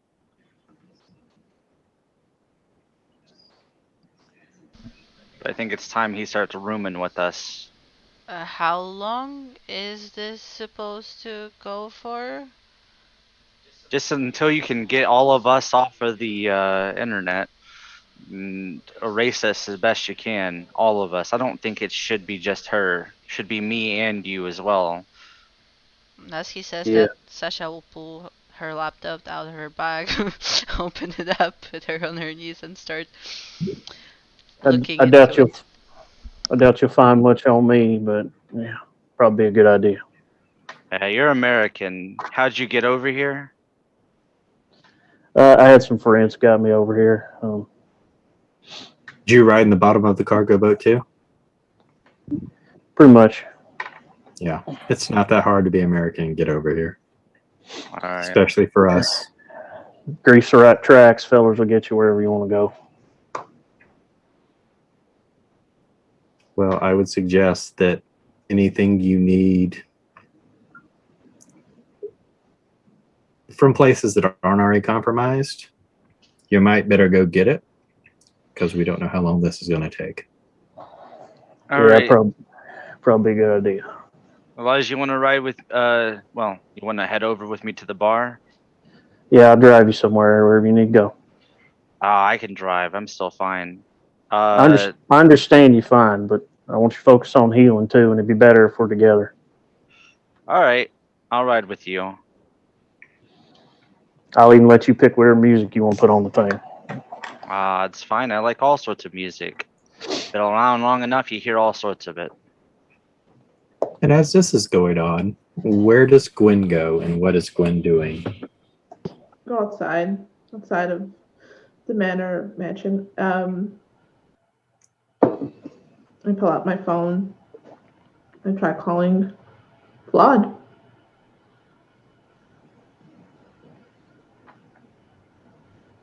The phone rings, and it rings, and it rings. And then it goes to voicemail. Did I text him? I text him, you said, whenever I need you, you'll be there. You'll answer. This is the one time that I really need you. And you're not there. Send. Okay.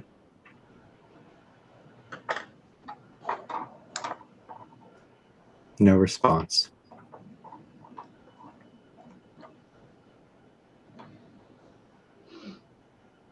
I'll just sit down.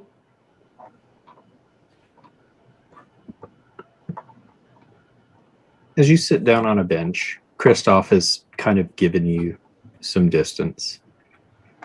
You notice a little girl playing with some flowers in this garden.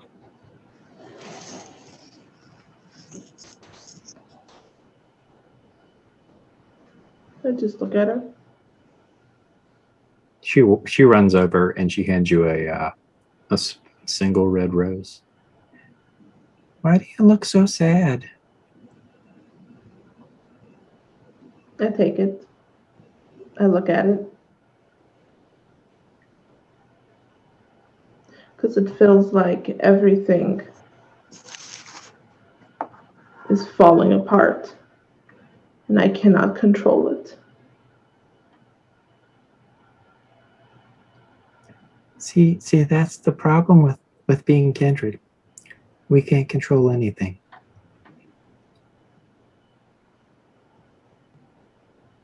I look at her very sad because she's so young. Yeah, she's probably about 8 or 9 years old. I've been this way for so long, and I'll never be able to grow up and be tall like you or anyone else. You can't become attached to the way things are, because times change. People and things that we like eventually wither away to nothingness. And in the end, we're all sad. We miss what we had when we were alive.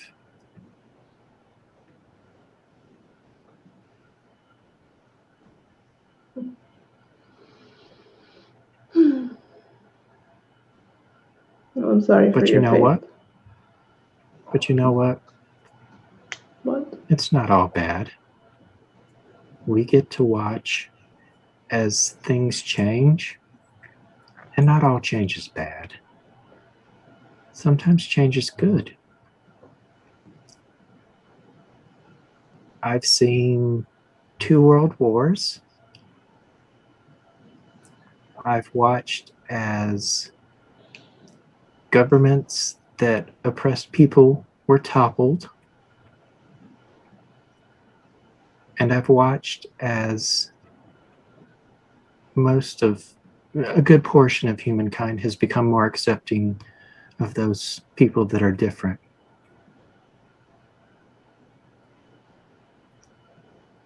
So you kind of have to take the good with the bad.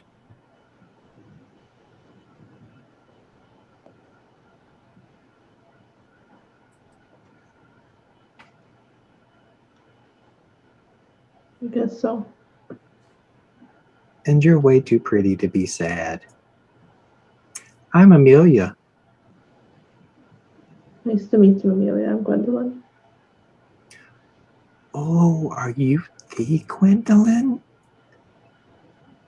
I used to be. Apparently that has to change now. Oh, will you still make pretty clothes? Like pretty clothes that would fit me? Because Auntie just has really bad taste. And as you look at her, I mean, she's dressed nicely, but like it's a bit too tight in places and looks very uncomfortable even for a kindred.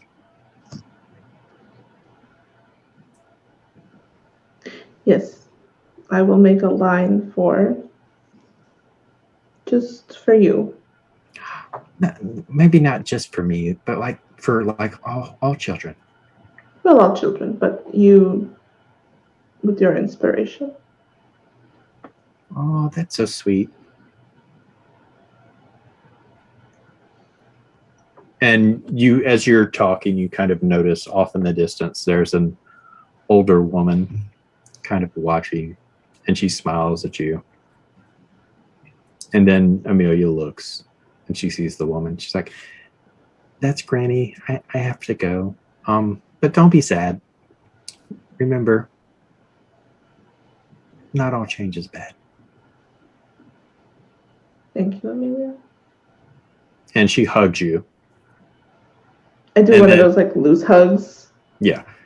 And then just as soon as like you remove your hands from hugging her, she's not there anymore. She's over by the older lady.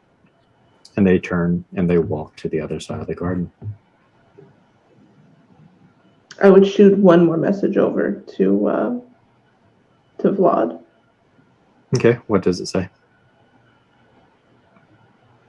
I really wish you prepared me for this. That's all. And you wait a few minutes, but there's no response.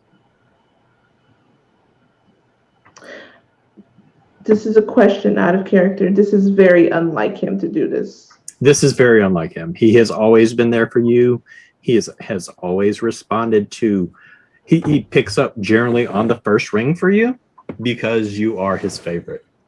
You know he does have one other child, but of those 2 children, you are his favorite, and he would drop anything in an instant for you, no matter how busy he was.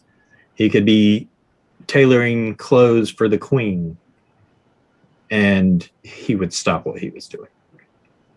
So this is very much unlike your sire. I'll do something on the next scene. Thank you. We're going to jump back across town.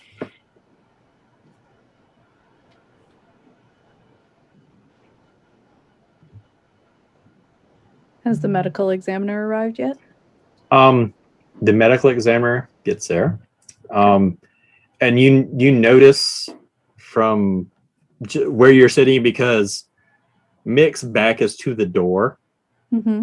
but you notice there are two rather oddly armored personnel on the outside of the door. And the young man comes in. He's like, I'm gonna administer, check your vitals, this, that, the other. Thank you, physician. Anytime, Captain. And he asks you to roll up your sleeve. And he pulls out the blood pressure, starts taking it. And as he's squeezing the air thing at the end, you start to feel very faint. I do want to ask real quick a couple of things, because I feel like Mick is currently trying to run the scenarios and figure out how he can get out of here. Is there like 0 chance of me using celerity to get out of the door? You can certainly try. All right. I'm sorry, that's my copyrighted phrase. You can't use that. Sorry, Matthew Mercer has that copyrighted. But as the physician is taking your blood pressure, you oddly feel a prick in your arm, and your vision starts to blur. And as you're looking at the physician and to Captain Lafferty, there's darkness. Oh, I was expecting a real medical exam. Damn. And Captain Lafferty, you notice that as soon as he slumps in the chair, the two armored guys come in and kind of bind his hands and his ankles. And they pick him up. Thank you, gentlemen. Please take him to one of the holding cells. I don't think we need to kill this one just yet. Since he was an agent, that means he has vital information for us, and his new found connection with the blanks means that there is plenty we can pull out of him still. Yes, ma'am. Major told us exactly where to take him. He's going to escort you there as soon as he's debriefed you. Thank you. And they take Mick. And she's just going to wave and just, farewell, Corporal. It was not a pleasure for you to be such a disappointment. And after a few minutes of you sitting there, kind of going over your handiwork, Major Donaldson comes in. He's got a grin from ear to ear. What do you think? I think that it's time you move up in the ranks. If you That's follow, very appreciated. if you would follow me, I have something to show you. Thank you. And he opens the door, and you start down this long corridor. There was a plant that was actually a secret laboratory on the river of Savannah, where we performed some experiments on kindred. They were held in a comatose state for a period of several months. And we induced memories into them through a mild drug that made them think that they were living out their unlife. and were able to garner a good bit of information. Unfortunately, that team was disposed of, but the information was sent to several of our splinter sites, and we just happen to have a facility here in London, which I would like to take you to now. I would love to. I've heard about the experiments coming out of various facilities around the world. I'd like to see where this one leads. Oh, I think this one is going to be right up your alley. As far as the promotion, you're being promoted amongst the SI. But I was also told to extend you an invitation to a very exclusive club. Cigars and golf courses, or something a bit more up our alley? Society of Leopold. Major, I'm touched. You've far exceeded our expectations. Some of the higher ups have had their eyes on you for some time, and I kind of put in that maybe this operation could further bolster the society's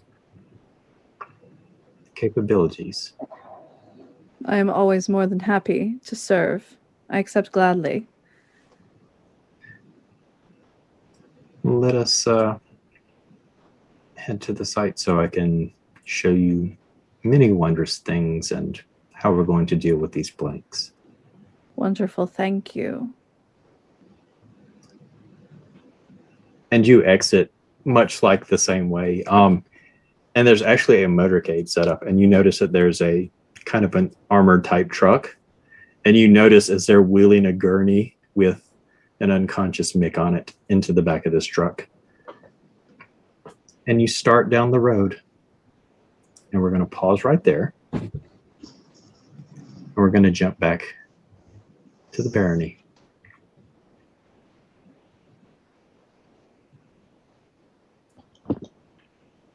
Well, Sasha, do you want to ride with us while we go pick up a few things from the bar? I know that your house is somewhat close. We could grab the stuff you need, or is it going to distract you from your job? No, if we could pick up my computer, all my monitors, all my spare laptops, and yeah, we're gonna take that. It's gonna help. All right, well then we'll go do that. You can come with us so you can tell us what's important and what's not. I'm good at lifting heavy stuff. I'll do what you need. Sounds good. Pretty much all of it. All right. I'd like to get my steel from your bar as well if need be. I mean, if we have to, I can make do with some other stuff or get some stuff later if you don't think we should go around there.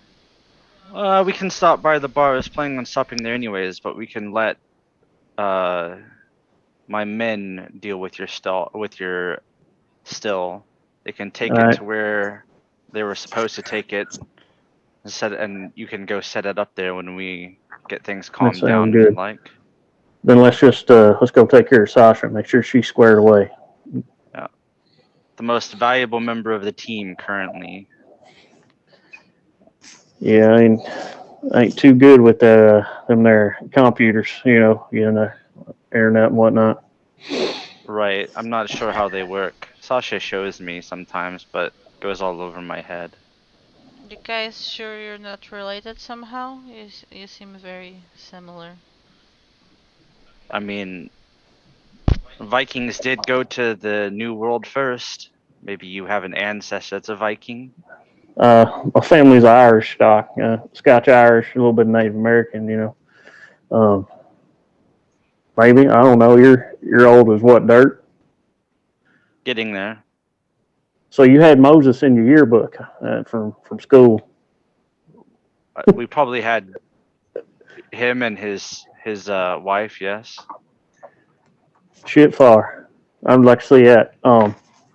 Joking aside, we probably do need to get this taken care of. Yeah. By the way, Sasha, Fenrir, I feel like I don't need to apologize much to you, but Sasha, I'm sorry, I got a little upset back there. Been a crazy week. It's alright. I didn't notice. She's not good on picking that sort of stuff up, but she's good at a lot of other things, and that's what's important. Yeah. Which is probably why she can stand to be around me as often as she is. You don't seem that bad. I mean, you carry a lot more knives than I'd carry, but, you know, ain't nothing wrong with you. Well, thank you. Anyway, we don't have to deal. Yeah, let's get everybody in the car. We can talk on the way. Yeah, I'll pile in the Hudson and make sure space for everybody. As we're leaving, do I see Gwen sitting by herself moping? What is Gwen doing? Just looking down at my phone, wondering what is going on. You think I should talk to her, or you want to? I'll talk to her. Sasha would send you a text message with few of the faces of people that don't exist and suggest you can choose one of those. Ouch. She groans. Ugh. I'll walk up and I'll say, "Hey, kiddo, how's it going?" What is it, Fenrir? Did you come to what? Wanted to see if you wanted to go with us. We're gonna go to my bar and pick up a few important things, and I thought you might be interested in heading over.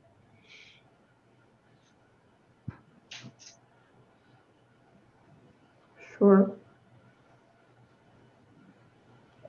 If you're gonna keep looking so mopey, I'm gonna take the jacket back.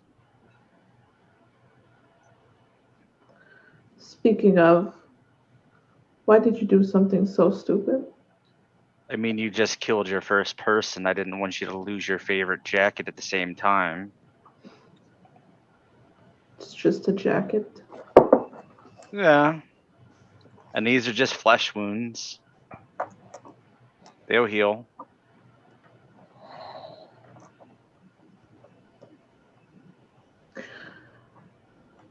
I need to talk to the Baron just real quick, but wait for me.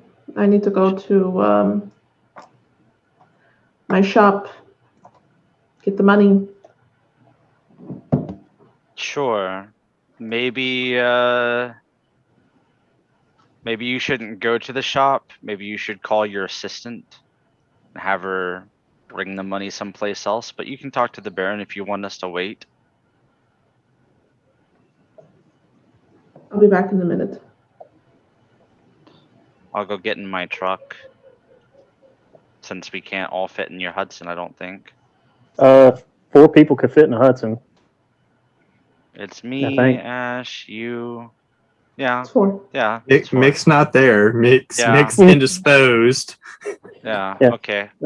We don't have Mick to put on somebody's lap, you know. Yeah. Okay. Oh, Yeah, then I'll just go get in the back seat of the truck of your Hudson then.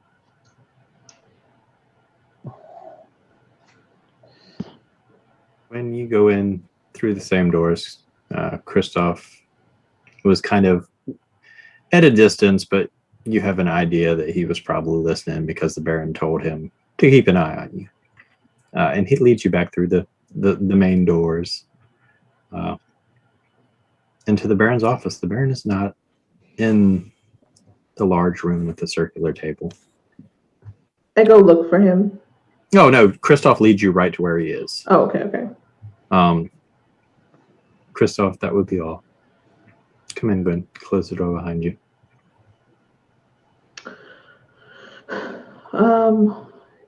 You know Vlad, of course. Yes, we go a lot further back than most people realize. You know, he's old as dirt. As am I. He kind of chuckles. He's not answering. And I'm starting to get a little concerned. He's a pain in my ass. Doesn't stop me from loving him. And I'm worried about him. As I would be worried about the rest of them outside.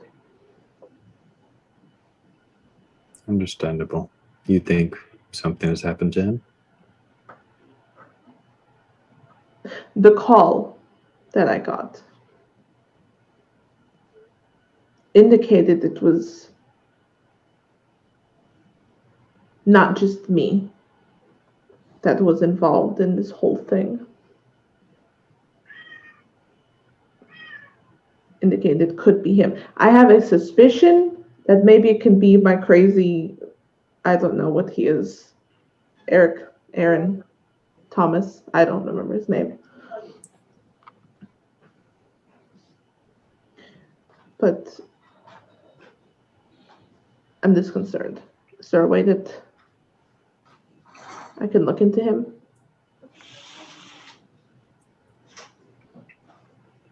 Let me see what I can do. It's best if you and the rest of your coterie lay low. Entity has a lot of connections. He owes me a couple of favors. And when the time's right, if we can find Vlad, or what has happened to Vlad, we will. But I need you to kind of turn that frown upside down and be the Gwen I know. I know this is tough. And yes, if Vlad is not returning, is not answering your calls, is not returning your texts, then something is definitely up. But have a little faith. I think that's something that most kindred lose when they turn, is their faith. Did you know I used to be a priest? You've mentioned a time or two. Unlike most kindred, I can still enter a church. I can still see a crucifix. And it doesn't bother me. And I still pray to the God that cursed me, or allowed this curse to happen to me, because that's what this is. It's a curse.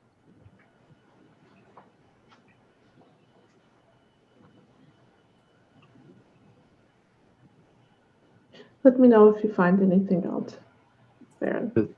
As soon as I find anything out, you will be the first to know. Thank you, Mr. Cross. Have a good night, Gwen. You too. And I will jump into Hudson. Everyone jumps into the car, and you start across town. We're going to jump back to Captain Lafferty. So it's about a 30-minute ride from Precinct 8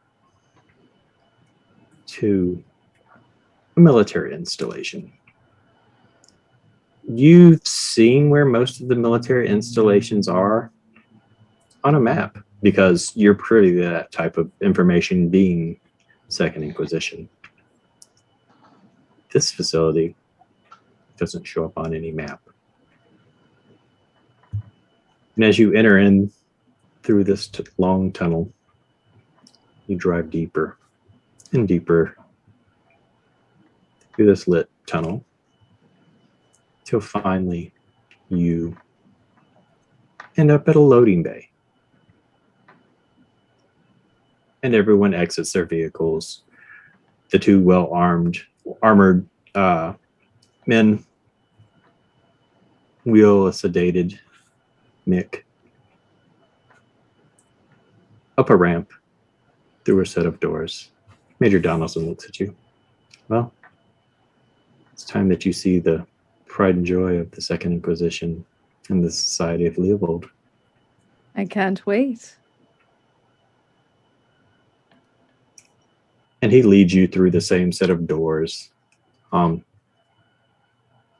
you notice a long corridor with doors, metal doors. And as you go by, do you perchance look through one of the windows? Oh, yes, of course. She's not making a show of it, but she is kind of just flicking her eyes here and there to look around. And as you do, you notice that there are several rather large metal beds with bodies hooked up to some type of IV that are contained through some type of metal shackles. It may be part of the bedding specifically built to hold kindred, but you have no doubt because the first one you see is a rather disfigured individual. Its head's kind of pointed at the top, and it has pointed ears, and it has a row of 8 eyes across the top, and then the 2 normal eyes. And as you continue down, you're looking and you're seeing various what you think are kindred.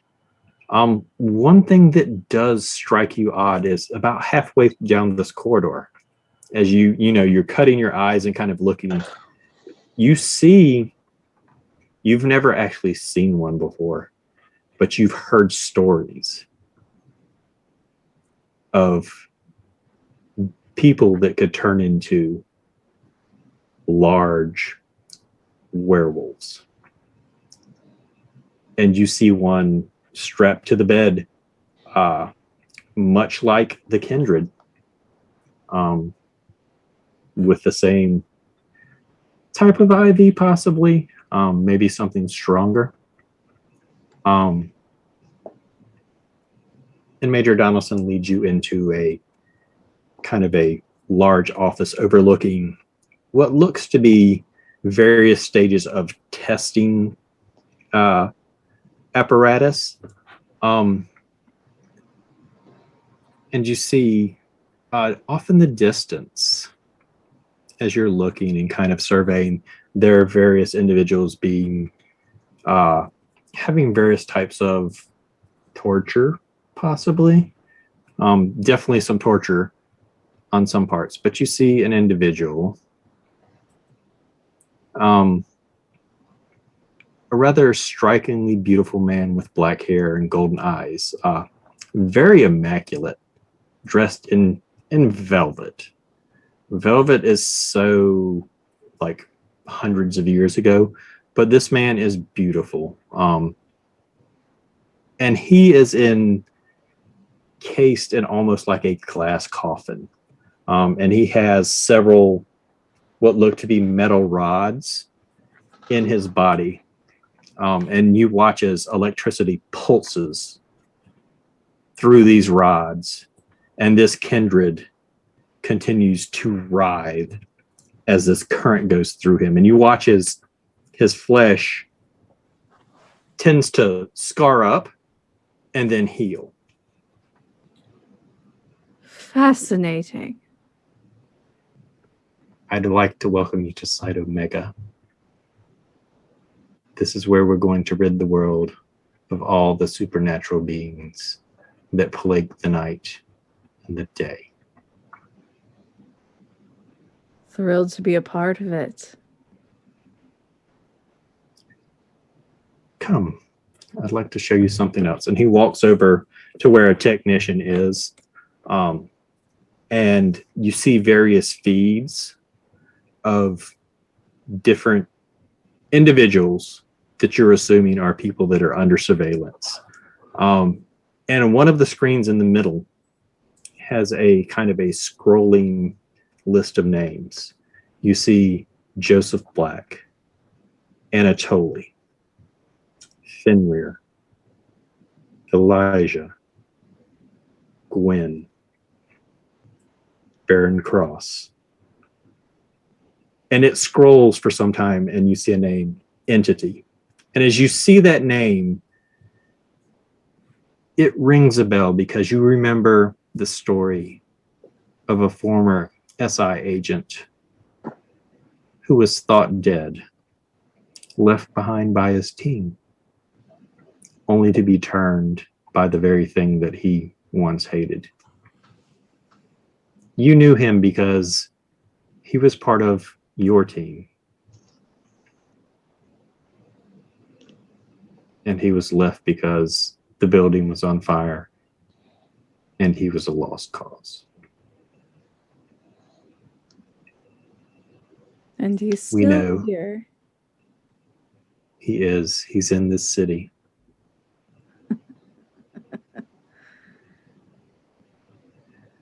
We know where they all are. We've been watching them for months. We've been planning.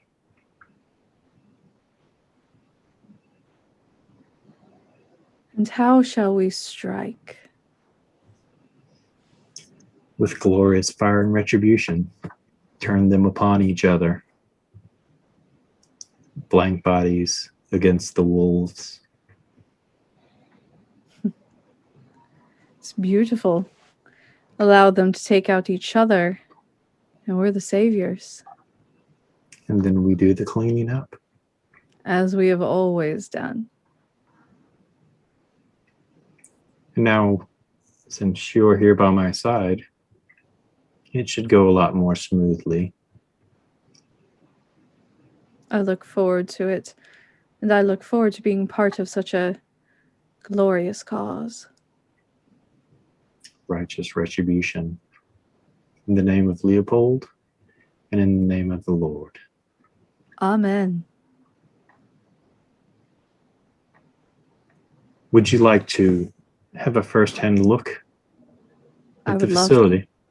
I would love to. Thank you. And you go around and you see various forms of torture devices. You see one that's almost like it's like a coffin that opens. Inside it has metal, what looked originally you thought were just metal, but they actually are silver spikes. Mhm. And the tips of them are coated in blood. So we it's found- similar to an Iron Maiden? Yes, an Iron Maiden. I couldn't think of the name. Thank you. We've been rather fond of this with the lycanthropes, for lack of a better term. I imagine it keeps such a giant beast like that in line.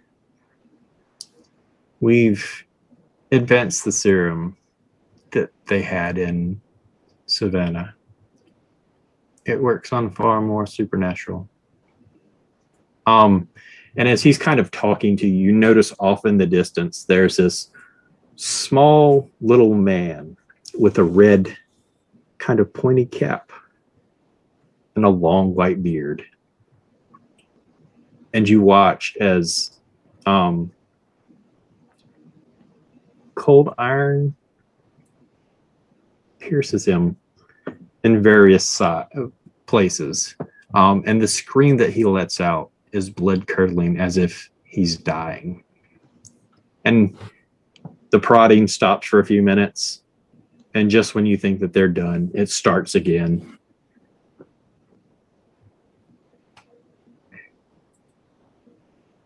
Well, I think we have a beautiful start. Indeed, we do. This will be wonderful research. It's all at your disposal. Anything you need, these men and women will provide. Thank you. And I have many resources that I can, shall we say, offer now that there is less bureaucratic oversight. Some things I think should be better kept under wraps from the common. Indeed. Just as you have your means that should be kept off the records, I have mine, much like this site. Wonderful. Mick, as you're unconscious and dreaming, you think about the first time you saw Maggie and you realized that she was following you. And she walks up And she touches your face. I don't have long. I know where they have you. I'll do what I can to find someone to save you. Please stay safe. And then she disappears.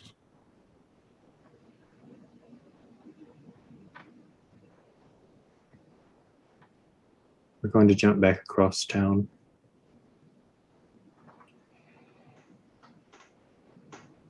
Were we going to the bar first, or were we going to Sasha's first? Sasha's place is more important. Yeah, we need We'll to get go her there equipment. first. Okay, so you drive the extra 5 minutes to where Sasha lives. Has Fenrir ever been to Sasha's apartment? Yes. Yeah, and it's Okay. even closer, I think, than 5 minutes. 5 minutes is like a walk. Yeah. So you're much accustomed to it, but Elijah, you realize that Sasha lives very modestly. She has a lot of technology, but as far as the furnishings for the house or the apartment, not a lot there. Just the necessities. And you all begin grabbing the things that I'm assuming Sasha points out that she needs. Yeah, when they walk in, she's pretty much like, yeah, all of this. And she'll start Yeah. hooking it. Does Elijah try to start taking things before she unhooks it? Probably he'll just grab, like, should I take this? And it's like still wired to the wall, and she'll be like, should I just take this with me? Wait. I just stand here and wait till I tell you that you can pick it up. All right. Well, it ain't gonna explode or nothing on me, is it? No, but you also have to be very delicate and not destroy it. It was... Some of this stuff is expensive, and some of it took a lot of time to get. So just be gentle. I will follow your lead. Treat it like you're still, but better. I'll do what I can. Yeah, I ain't gonna break nothing if that's what you want. I'll wait until she tells me to start taking stuff. Well, she'll Burnt ass, unhook crispy it, looking and guy. as soon as something's ready to be taken, she'll point to it and keep making sure everything is for grabs. At one point, I think that if like wherever Gwen's at, Elijah will when I put something in the car, and I'll pass her and I'll kind of be like, you mind if I talk at you for a second while they're in there messing with all that computers and whatnot and all that newfangled stuff.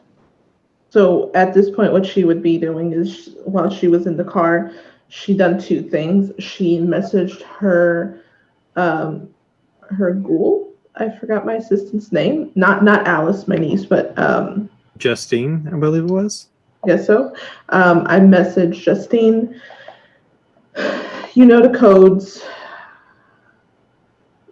I need everything out of the safe. And I capitalize everything. Meet me to Fenrir's bar, ASAP. Shit hit the fan.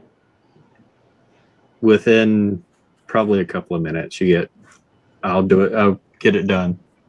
And the next thing she's done was take her purse, and she's holding onto the jacket, and she's kind of just sewing the stitches, or sewing like the patches and stuff, and trying to like clean it a little bit. And if a kindred could cry, she is probably crying right now. Oh, you can cry. You can cry blood tears. Do you want to cry blood tears? Oh yeah, she would. It's just everything crashing down on her. She's just. I'll after I load the thing into the Hudson, I'll open the door and then I'll just sit in the car beside her. I go, I know I was a little more than nice earlier. I was being an asshole a little bit, but I don't know where you come from, who brought you into this life, but in a few words, I'll tell you what I grew up with and what I learned in this world. My sire didn't so much take care of me. Pretty much showed me how to fight somebody the way we fight. Gave me a knife. Told me he could be keeping an eye on me from time to time. And put me on my merry way. I had to learn a lot on my own. So I held on to what family I could. And I understand you love them and you care about them. I know what it feels like to lose somebody important to you. Like a piece of you just shatters onto the floor and there ain't nothing left of it. But I'm going to tell you, there's a way you can have those people and be a part of their life. But the way to do it is for them to not know you even exist.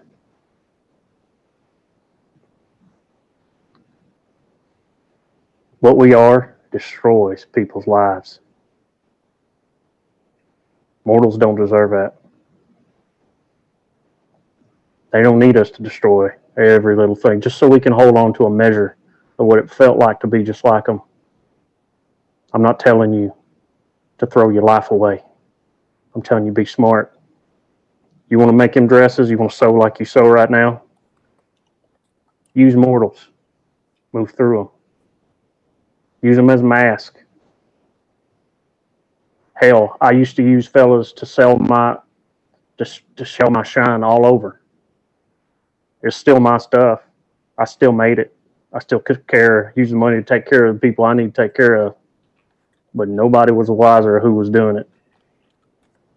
I realize people knowing who you are, seeing your face and liking you an awful lot feels good. But we're dead. Sometimes we got to let ourselves die so that other people around us we give a shit about can live. I'm sorry I was upset and I yelled earlier in the Baron's office. But I just don't want the things to fall apart. I done lost one family. I ain't looking to lose another. And then I just get out of the car.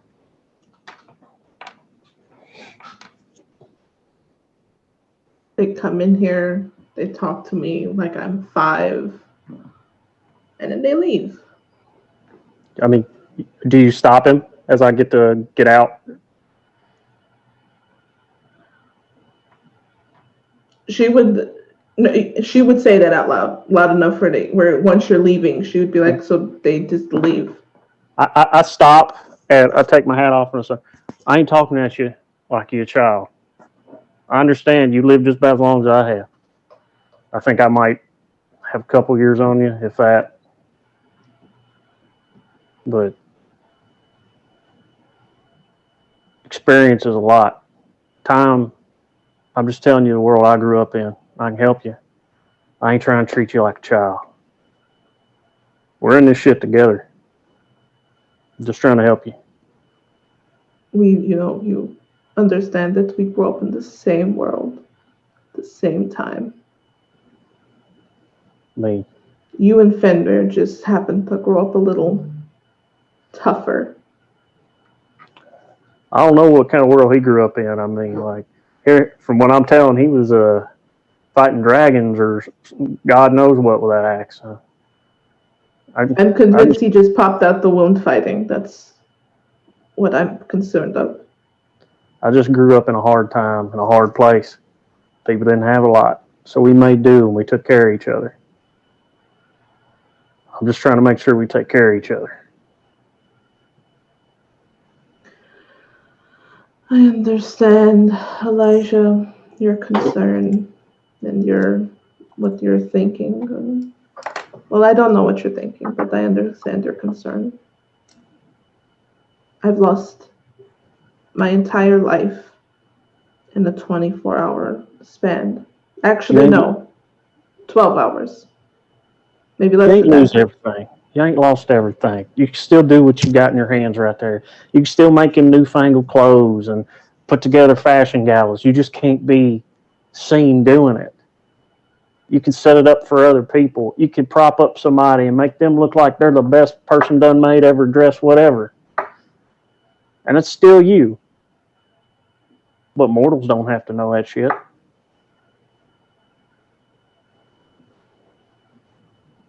I'll think on it. I can't tell you I'll give it up. I ain't telling you to give it up. I'm just saying be a little smarter. And I'm not calling you dumb. Hell, I'm just saying you ain't lost everything yet.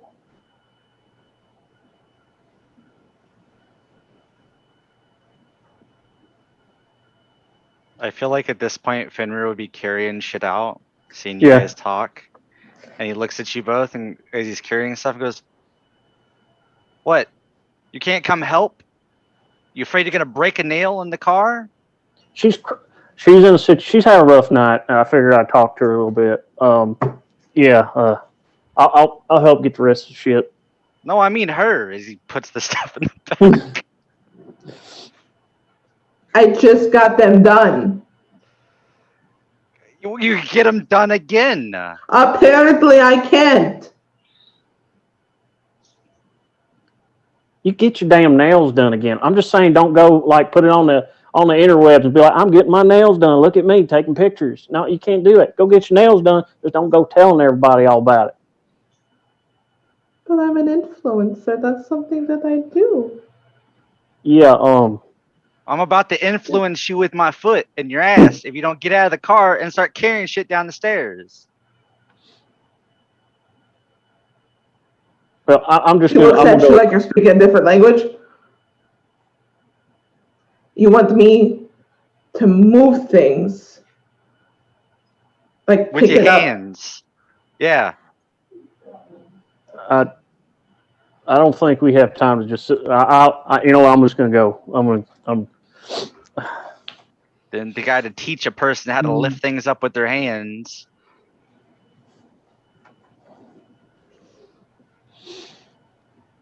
Yeah. So Elijah goes awkwardly back up to Sasha's apartment to go find whatever heavier object that he can load. So you all continue to uproot Sasha's life yet again. We're going to go back across London, deep inside Omega. Major Donaldson looks at Captain Lafferty.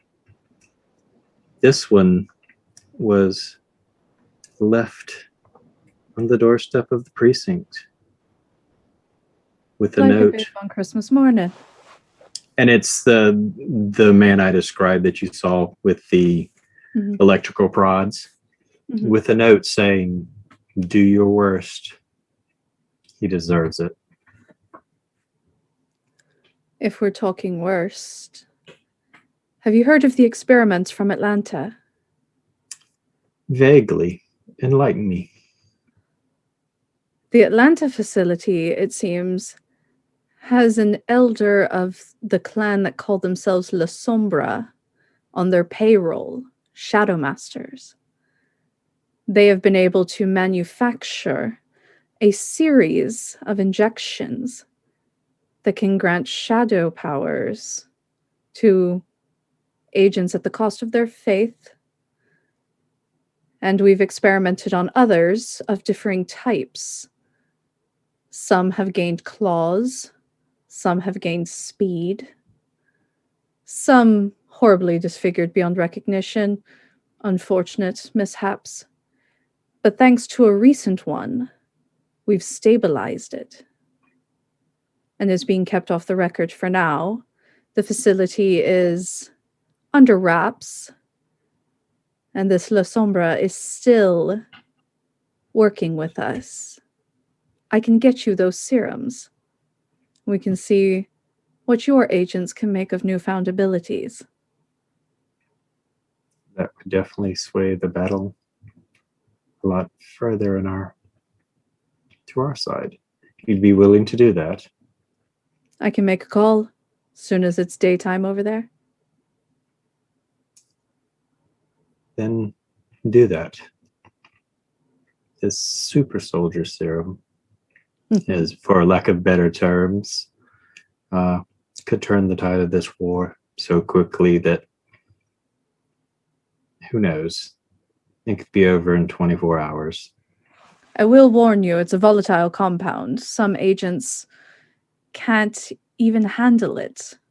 So you will need to choose those which you think can physically withstand the process of their body being changed, and those you don't mind if you lose. I'm willing to do whatever it takes to win this war against these monsters, against these blank bodies. And I'll against make these- sure to obtain as well their records of what we have uncovered about these different strains of blood that seem to run through them. There is not just one kind of blank body. Our offices have determined at least 7 different strains.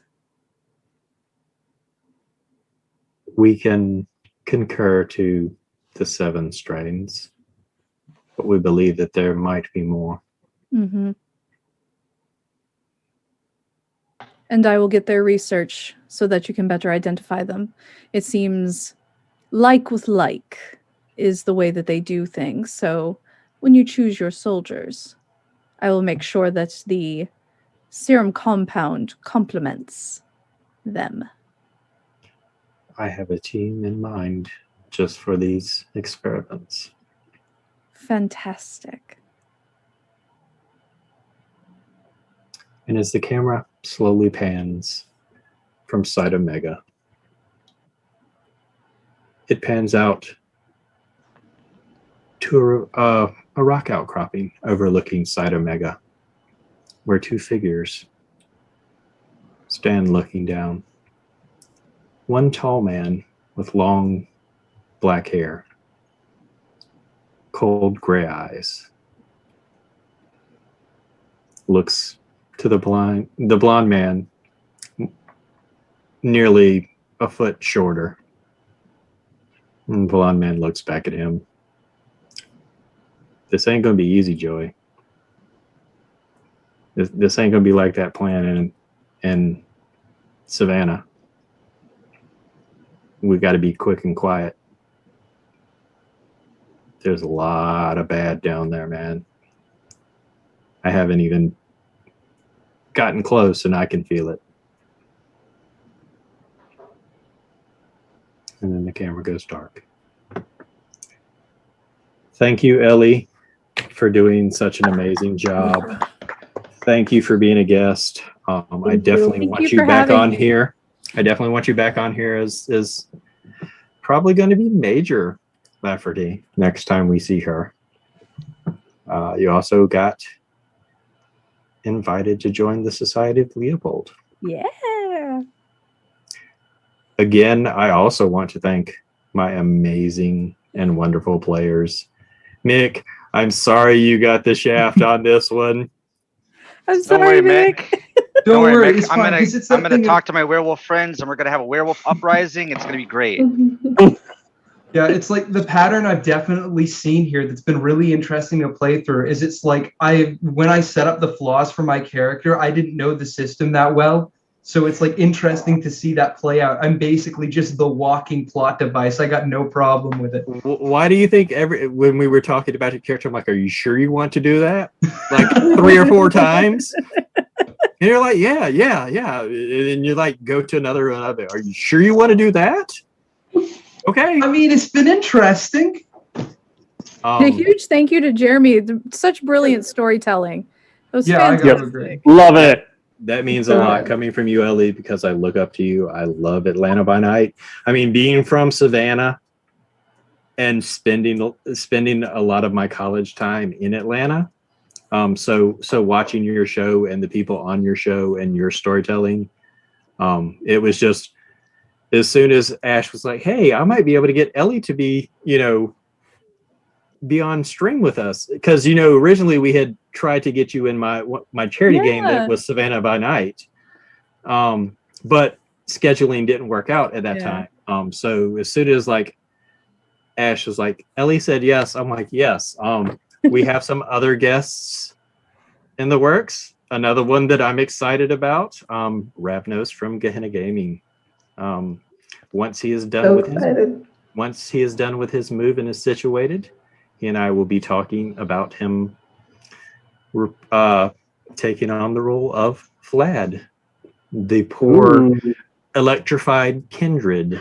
I knew it! Oh no! Why do you think I asked you what he looked like? Because I completely forgot what he looked like. I'm like, I need to...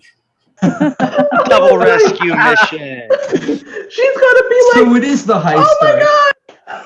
So once Fenrir is done healing, he's just gonna bust all of you out of prison. This is going to be a really awesome, Ocean's 11, vampire edition. So Ocean's 11 music. Gil, it's going to take a lot longer than a few days. Yeah, it's going to literally take you weeks. I thought it was 24 hours of per aggravated damage is what I was reading. No, aggravated damage is completely different. Okay. Superficial, you can heal in 24 hours. Aggravated, okay, you have to make some checks, so that's going to come into play when you start healing those. So next week will be our mid-season finale, because we will be taking 2 weeks off due to charity events on my part, and on are you sure you want to do this for Jasper's game day the following week? So we're gonna do our outros. Tell everybody where you're at. I'll do mine last because I have a list the size of Canada. But let's start off with our guest, the amazing, talented, and lovely Ellie Collins. You are muted. Oh, it was my physical microphone, not my Zoom for some reason. It did that on its own. I have been Ellie. I am the storyteller for ATL by Night, currently in our 4th season. You can catch us on Twitch at twitch.tv/ATL by Night, or on Twitter at ATL by Night. I am at Ellie_A_Collins, and you can catch me next week on a whole bunch of stuff for Virtual Horror Con. Tickets are on sale for Virtual Horror Con at virtualhorrorcon.com. That is February 19th through the 21st. I am doing 2 panels, one about streaming your own vampire game and how to run that from a storyteller perspective. Another about the family. I will be in a Magnus Archives themed vampire or Call of Cthulhu game. And I will be in the second part of our Vikings V5 game. Ooh. If you haven't watched that, you need to watch it. It was amazing. Yes, that is currently on VOD on Gehenna Gaming, I believe. We'll I think that's it for me. But thank you again for having me. Thank you, Ash, for asking me. Thank you, Jeremy, for telling such a wonderful story. Thank you to the coterie. You guys were amazing. I was just sitting here just enjoying most of the time. You guys are fantastic. They make my job so easy. I just sit back and let them go and tug at each other's heartstrings and my heartstrings and the audience's heartstrings. Yeah, Elijah got me in the feels. And he's a Bruja. So he's not a normal Bruja. Yeah, I'm trying to feel that, because everything I read, I was like, Bruja are passionate. And I'm like, I want to play somebody who's passionate, about family and that sort of thing. And I'm just like, somebody from the backwoods of Kentucky for Prohibition would be about family and taking care of that. Yeah. But yeah, all of you guys were fantastic. It was a joy to be a part of this with y'all. So thank you. Thank you for being here. All right, let's jump to Gil. Well, let's see. We've got the Saturday game that's at 12 p.m. CST. That's going to be my homebrew game. We've already got a couple episodes of that out. So if you guys are interested in checking us out more, you can go check out the YouTube channel, which is Are You Sure You Want to Do That? There's a few of the episodes of the previous sessions of this game on there as well. All the sessions that were done are on there. And we have my homebrew game as well on there. We had one Pathfinder game already that ran yesterday at 3 p.m. CST. That'll go up I don't know when that'll go up. Mary, when will that go up onto YouTube? I think it will go Sunday since everything else goes 3 days after the Twitch. Okay. Awesome. So that'll be up there Sunday, and then I have another game that's in the works. Just need to find another player to fit in. It's gonna be Monday, 12:30 p.m. CST. So it's gonna be a homebrew game that we're gonna be doing from scratch, building it together as a group. So yeah, hopefully that gets going soon. That's about it for me, though, honestly. All right. Let's go ahead and jump over to Ryan. I don't really have anything else to plug that I didn't already plug at the beginning. I'm not in any other games. I don't really advertise any socials, but maybe I'll be getting into something soon after I find out what my schedule's like next semester. I've got to actually go through the classes and see if it's going to be too busy or not.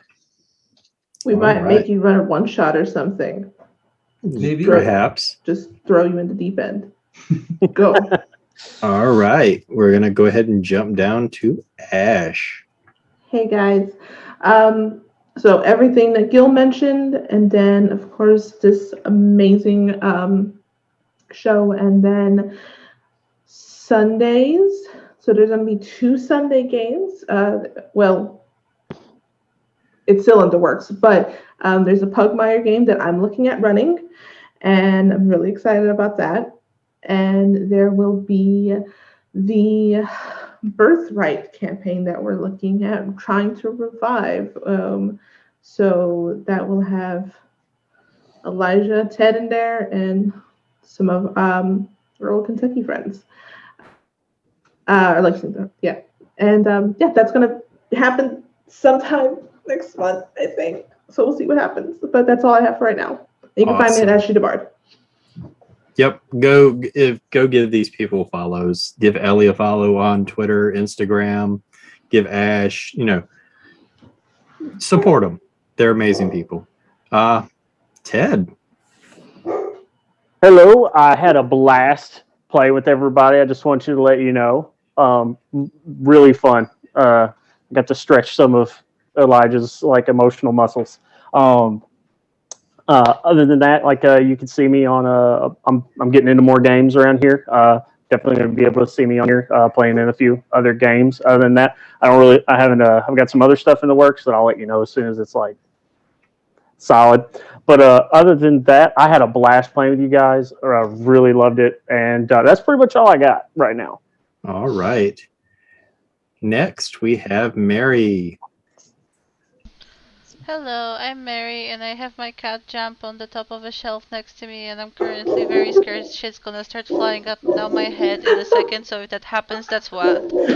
And I do character art and maps. I have Patreon for that, and most of the stuff that Gil mentioned, I'm probably playing in it, so yeah, that's it. And thank you, everyone. This was really, really fun.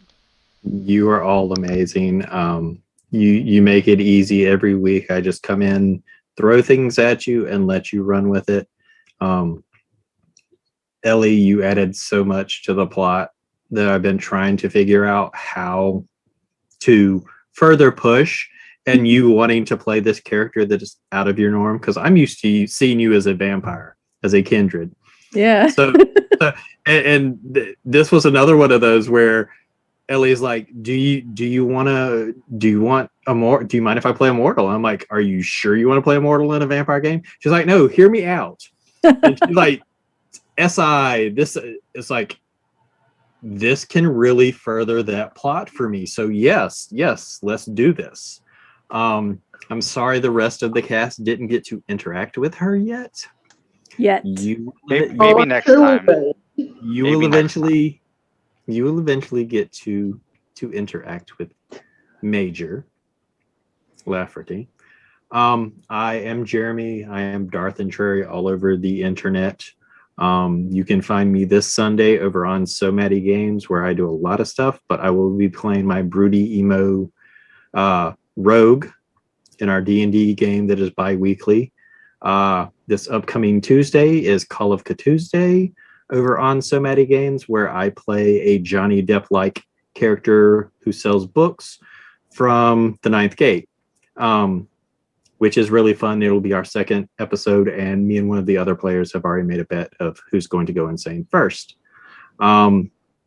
That's bi-weekly also. And then on Friday, February 26th, I will be in a slew of things on So Many Games. We are doing a Helping Hands fundraiser.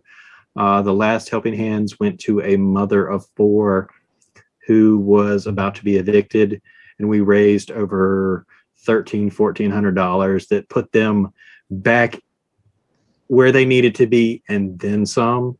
So I will be on a panel with Maddie where he's talking to all the GMs, and then I believe it's at 10 p.m. 7 p.m. Pacific time, so it's 10 p.m. Eastern time, which is what I am. I am running a Werewolf the Apocalypse 20th anniversary game for a group of people who mostly have never played it and are super excited. And anyone who knows me knows that while I love vampire and I love telling a vampire story, I'm like literally foaming at the mouth waiting for this new edition of Werewolf. But I love Werewolf. I always joke that I'm the werewolf that will fall in love with the vampire or the fae, which you should never do. Yeah, that's a no-no. But Also going to be at DMB's London's Fallen or something. That is correct. I will be in the precursor to this game, The Fall of London, where I will be playing the Hecata. And I'm excited about that because I haven't played Hecata yet. And I've been looking forward to that. Great cast, 4-person cast, small cast, but it's going to be fun. So I'm actually getting to play in a vampire game that's not a one-shot that I'm excited about because it leads into this and what I took from that. So again, thank you, Ellie, for being a guest. We will definitely have you back if you want to come back. Not twisting your arm. Oh, it's no twisting my arm. I fear for the rest of the coterie when I come back. I That's just a scary lady. That's all I know. picture Fenrir and you fighting on top of a rooftop in the middle of the rain. That's what I want. Oh, yeah. Yeah, I want to watch that. Yeah. Mick might see that in his dreams because he's going to be having a lot of weird dreams. Yeah. But Those injections from ATL are nasty. So. Oh my god. the same thing with what Mick and the other supernatural are going through. That chemical compound that they came up with in Savannah is pretty nasty to keep.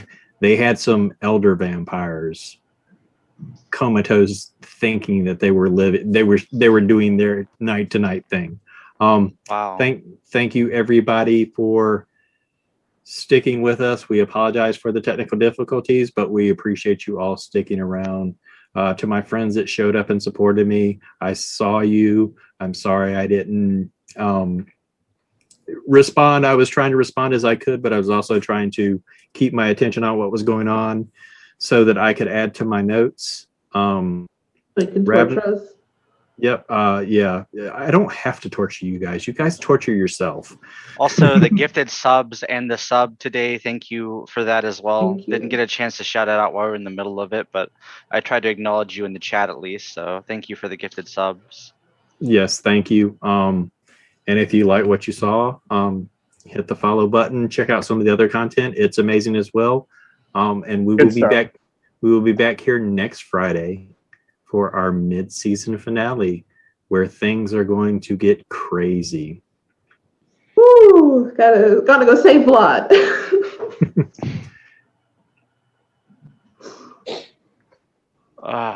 Well, adios, everybody. Bye, Bye, everybody. Have a good one. Can't See wait you. to see y'all again.